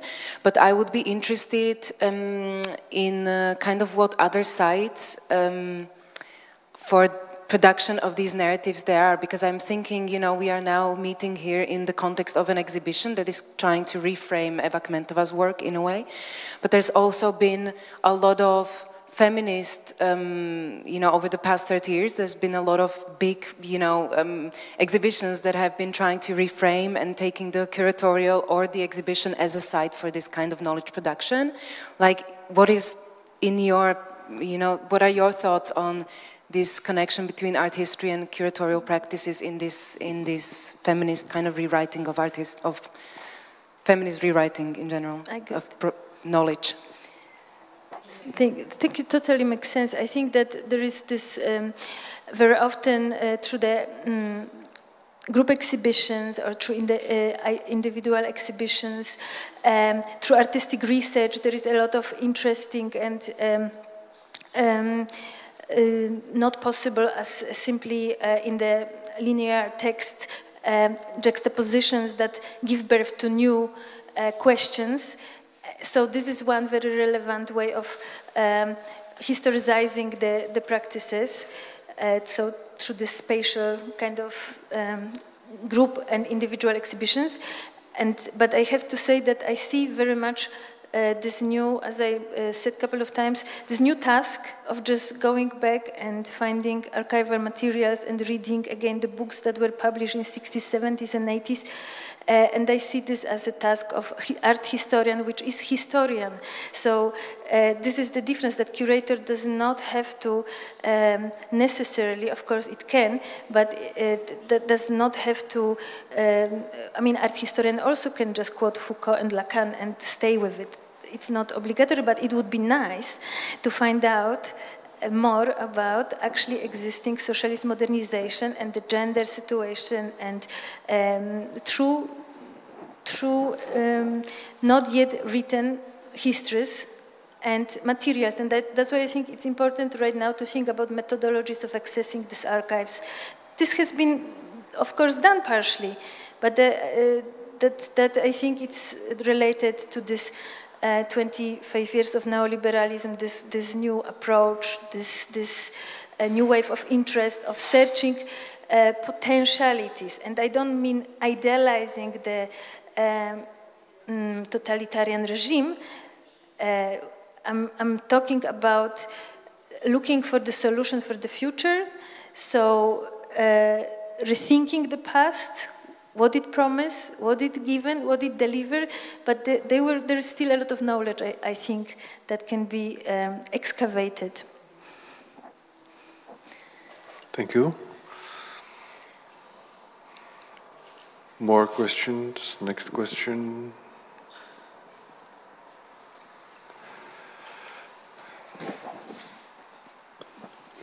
Thank you very much for the talk. It was very, very rich, and I'm also grateful that you put together so many artistic practices that do not only fall into the time period that we've been mostly discussing today. It's, I think, so important to look at those practices through the eyes of the post-communist strategies of research. And I really appreciated the richness of the material. So maybe just a comment. Thank you very much. Very kind, thank you.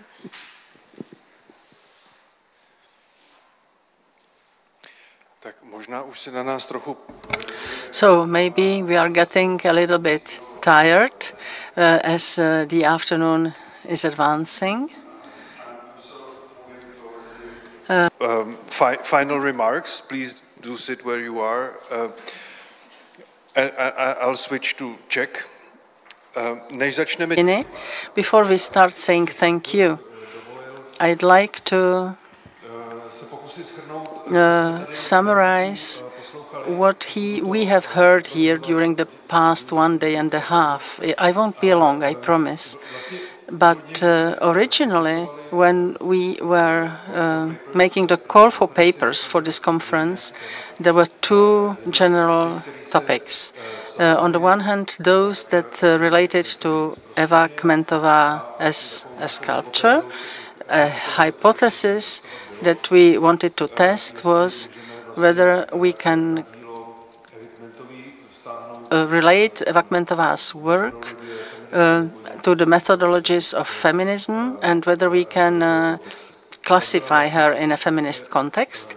And then there was a broader section that was aiming to compare or to learn more about similar female artists active in a same time period in Europe and find some common features. As far as I could summarize, as I could perceive it from the different contributions, if I should start from the end, yes, it's fascinating how many different parallels we could see here about very many similar artistic practices we've heard of. Of course, it's quite difficult to generalize what all these female artists have in common, but I would dare to say together with Carolina, if we want to try to search some common grounds, they were specific conditions in which the work was created, which doesn't mean that the work couldn't be compared with what was happening in different conditions. But if we look for the things they have in common, maybe it's hidden in the historical situation that existed in Eastern Europe in the second half of the 20th century. And if we go back to the first question, yes, I'm persuaded that Eva Kmentova can be considered an artist who brought many topics related to gender, but we have to be careful, of course, and do it in confrontation with the work itself. I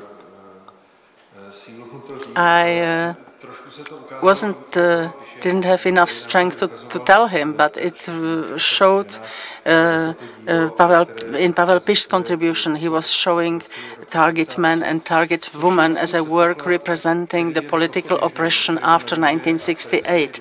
It's a common assumption. It appeared many times in this country as well. But it's very different. In this work, it's not present. It's the relation between the man and the woman. It's not about political oppression. So we have to be careful and consider the work itself.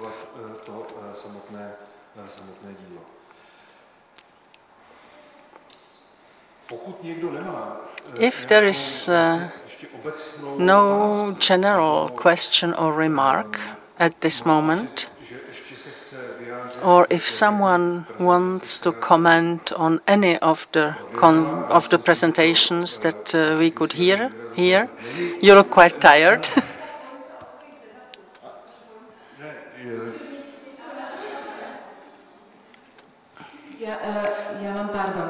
Yes, I have a question. I have a question because this is an exceptional platform of exceptional art historians, men and women, and I would be interested.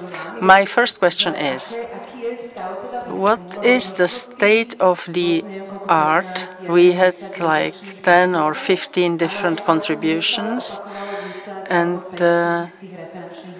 always the same names of reference were repeated, Szapocznikow, etc. Is it because they are the female artists that have been researched, or are there really so many gaps in female art? And my second question is, we've related ourselves to a state-of-the-art of art history in this region and Northern America. So, but the question, could it be related to the situation in the Soviet Union? Would it be possible to think, it's a speculation, could it be that the situation with state socialism was not specific for this region only? It happened in Latin America, in Africa, it had various forms in Asia, Vietnam. So different types of state socialisms existed in the world globally. So could there be maybe a general view? And could it be directed in this broader context? I do not know. It's two questions that occurred to me after hearing all that we heard. Thank you, and sorry if I'm too long. Not at all. Not at all. I believe we have to close the house at 6, so there's plenty of time left. I'm going to give the microphone to Petra. I do not have answers to your questions. If someone has, I will give him the microphone. If not, I'm going to continue. Yes, to some extent. I was late, but I was following some of the contributions online. I wanted to say, because of the present audience, that research and gender analysis occurs in the history of architecture as well. And I think this is something that should be interconnected. We should know about each other. In my case, it's a project of the National Gallery and the Faculty of Architecture with Klára Brúhová and Helena Ludvová, my colleagues, Šárka Malosíková. We use gender analysis for researching the work and life of Czech female architects of the second half of the 20th century, and we create a large database. And we deal with similar problems as those that have been mentioned here.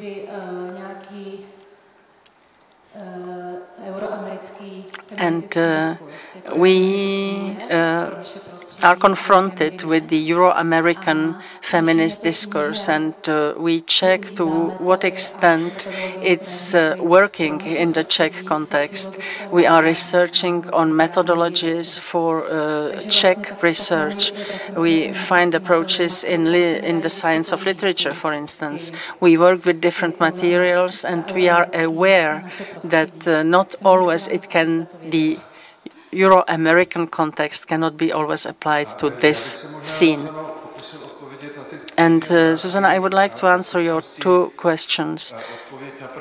The first answer is that it's easy because these female artists, they are so obviously here for the comparison. My second answer is it's difficult. We all have a tendency to do inclusive global art, but it's extremely difficult. But we have time, so it's something we have to deal with and to cope with. These are questions that are still before us.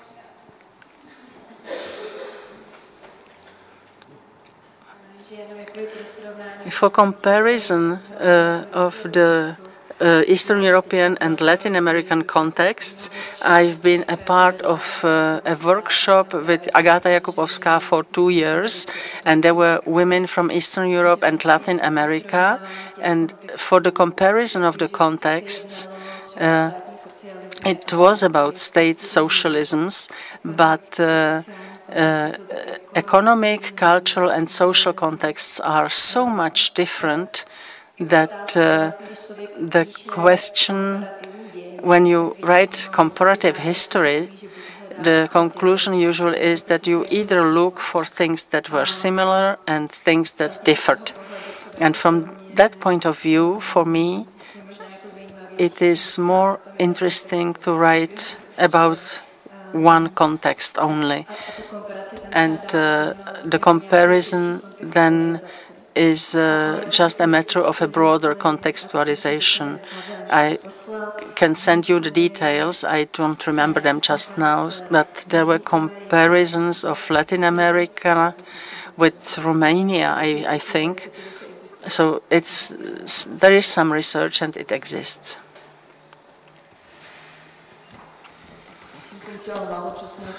Yes, I wanted to mention Latin America too. It was opened by Piotr Piotrowski, who was mentioning it as a space for analysis. And it showed up that at some times everybody wanted to do the same way as the West, but they found out that the strategies were not working. They did the same all over the globe. That means inviting foreign curators and loaning objects. So the things work two ways. It's not a one-way, one-direction process. If you put the works side by side, they are completely different.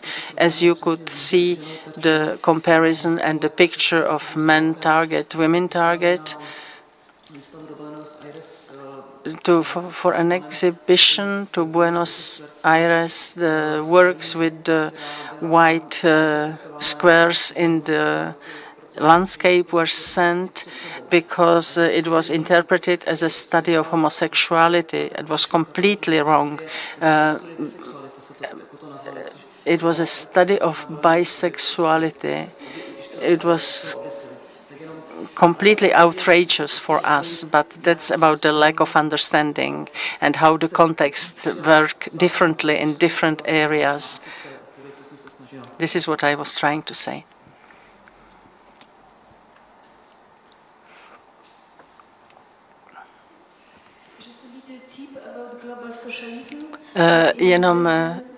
About East German, it's called Revolutionary Romances. It's open today, and it's about East German's relationship with global socialism and exchanges. So it's like a big research project. And another thing I would like to say that I don't know, Petra. We don't know each other, but hello, Petra. So I agree that interdisciplinarity is really not because it's a nice word, but for everything related to gender analysis is necessary. It's just as art historians isolated in art historical archives, we are not capable to go further without sociologists, historians, architects. So yes, let's get together.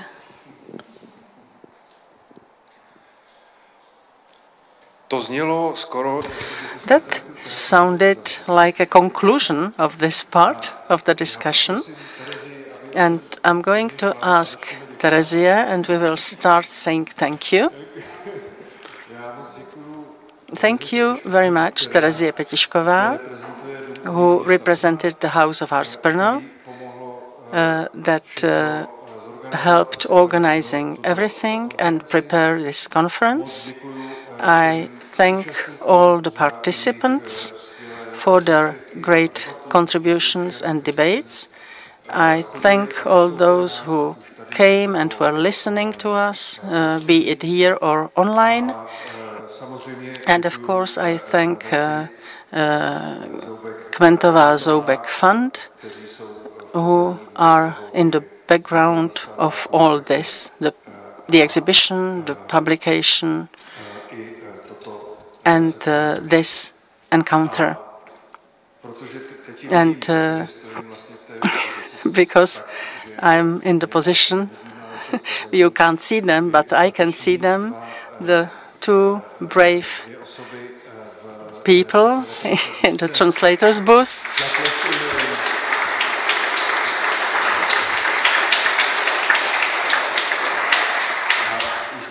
And we are coming to the end. Well, what's left on me? Personally speaking, I would say a big thank you to all those who participated in this discourse. For me, these 2 days were a reward for the huge administration work that leads for us being able to meet here and to have time for dialogue, for thinking together, for getting an idea which at the beginning was very unclear when we started speaking about the possibility of a conference. So the idea that the work of Eva Kmentova generates an awful lot of topics that can be globally discussed, that it is a topic that belongs to the global context. I'm going to interrupt you. The light and the trees over there on the head of the woman now have beautiful effects. Sorry for interrupting you. It's an occasion to show that the art is just in the middle. It's in the center of everything. So the news from nature has come in an important moment. Okay, I will leave the serious tone about the global meaning of Eva Kmentova's work. I say thank you. Thank you, Tomáš. Thank you, Mr. and Mrs. Bregant. Thank you all for coming and for preparing the contributions. I do hope that in some time we will have an opportunity to meet again and that we will be able to publish your contributions in proceedings. Thank you for the translators, and I need an applause for my colleague Tomáš Keller and the technicians for the streaming.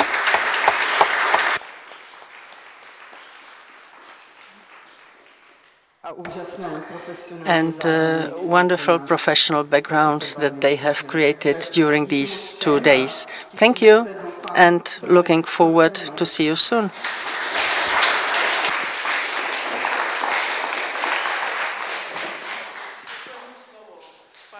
Já jsem to Tomášovi říkala, že chci něco říct. Tak nic, no. Pardon.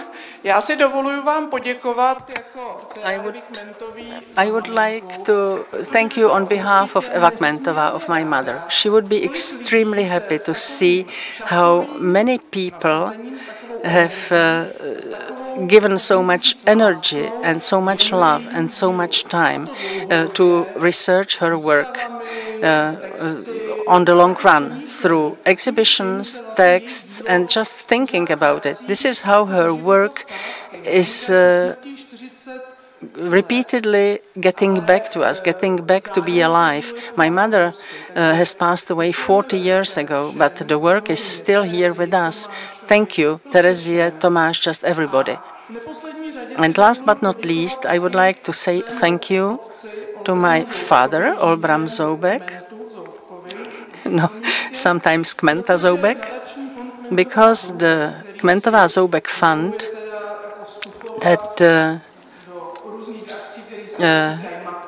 that is dealing with different activities concerning my mother and my father. And without the money from the bequest of my father, it wouldn't be possible. So the works that you could see from the collection of the Kmentová Zoubek Fund, they were bought by my father with his money from foreign collections, mainly from the former collection of Arturo Schwarz, and also the target woman.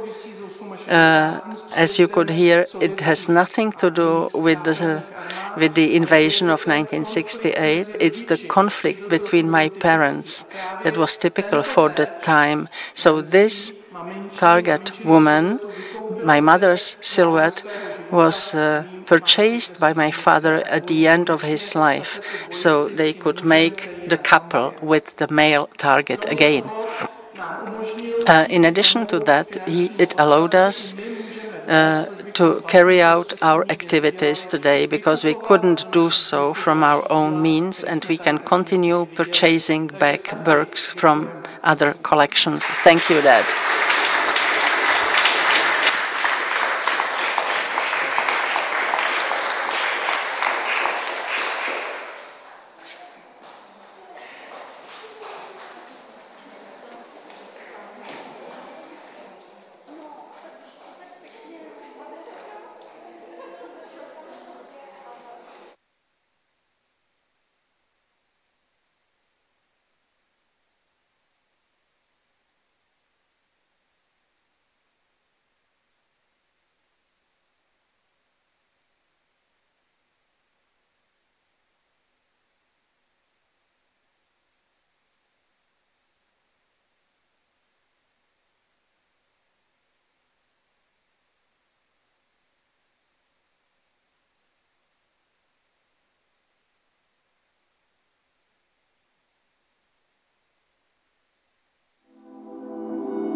Eva Kmentová. Sochy a kresby, otisky a stopy. Dům umění města Brna od 23. srpna do 19. listopadu.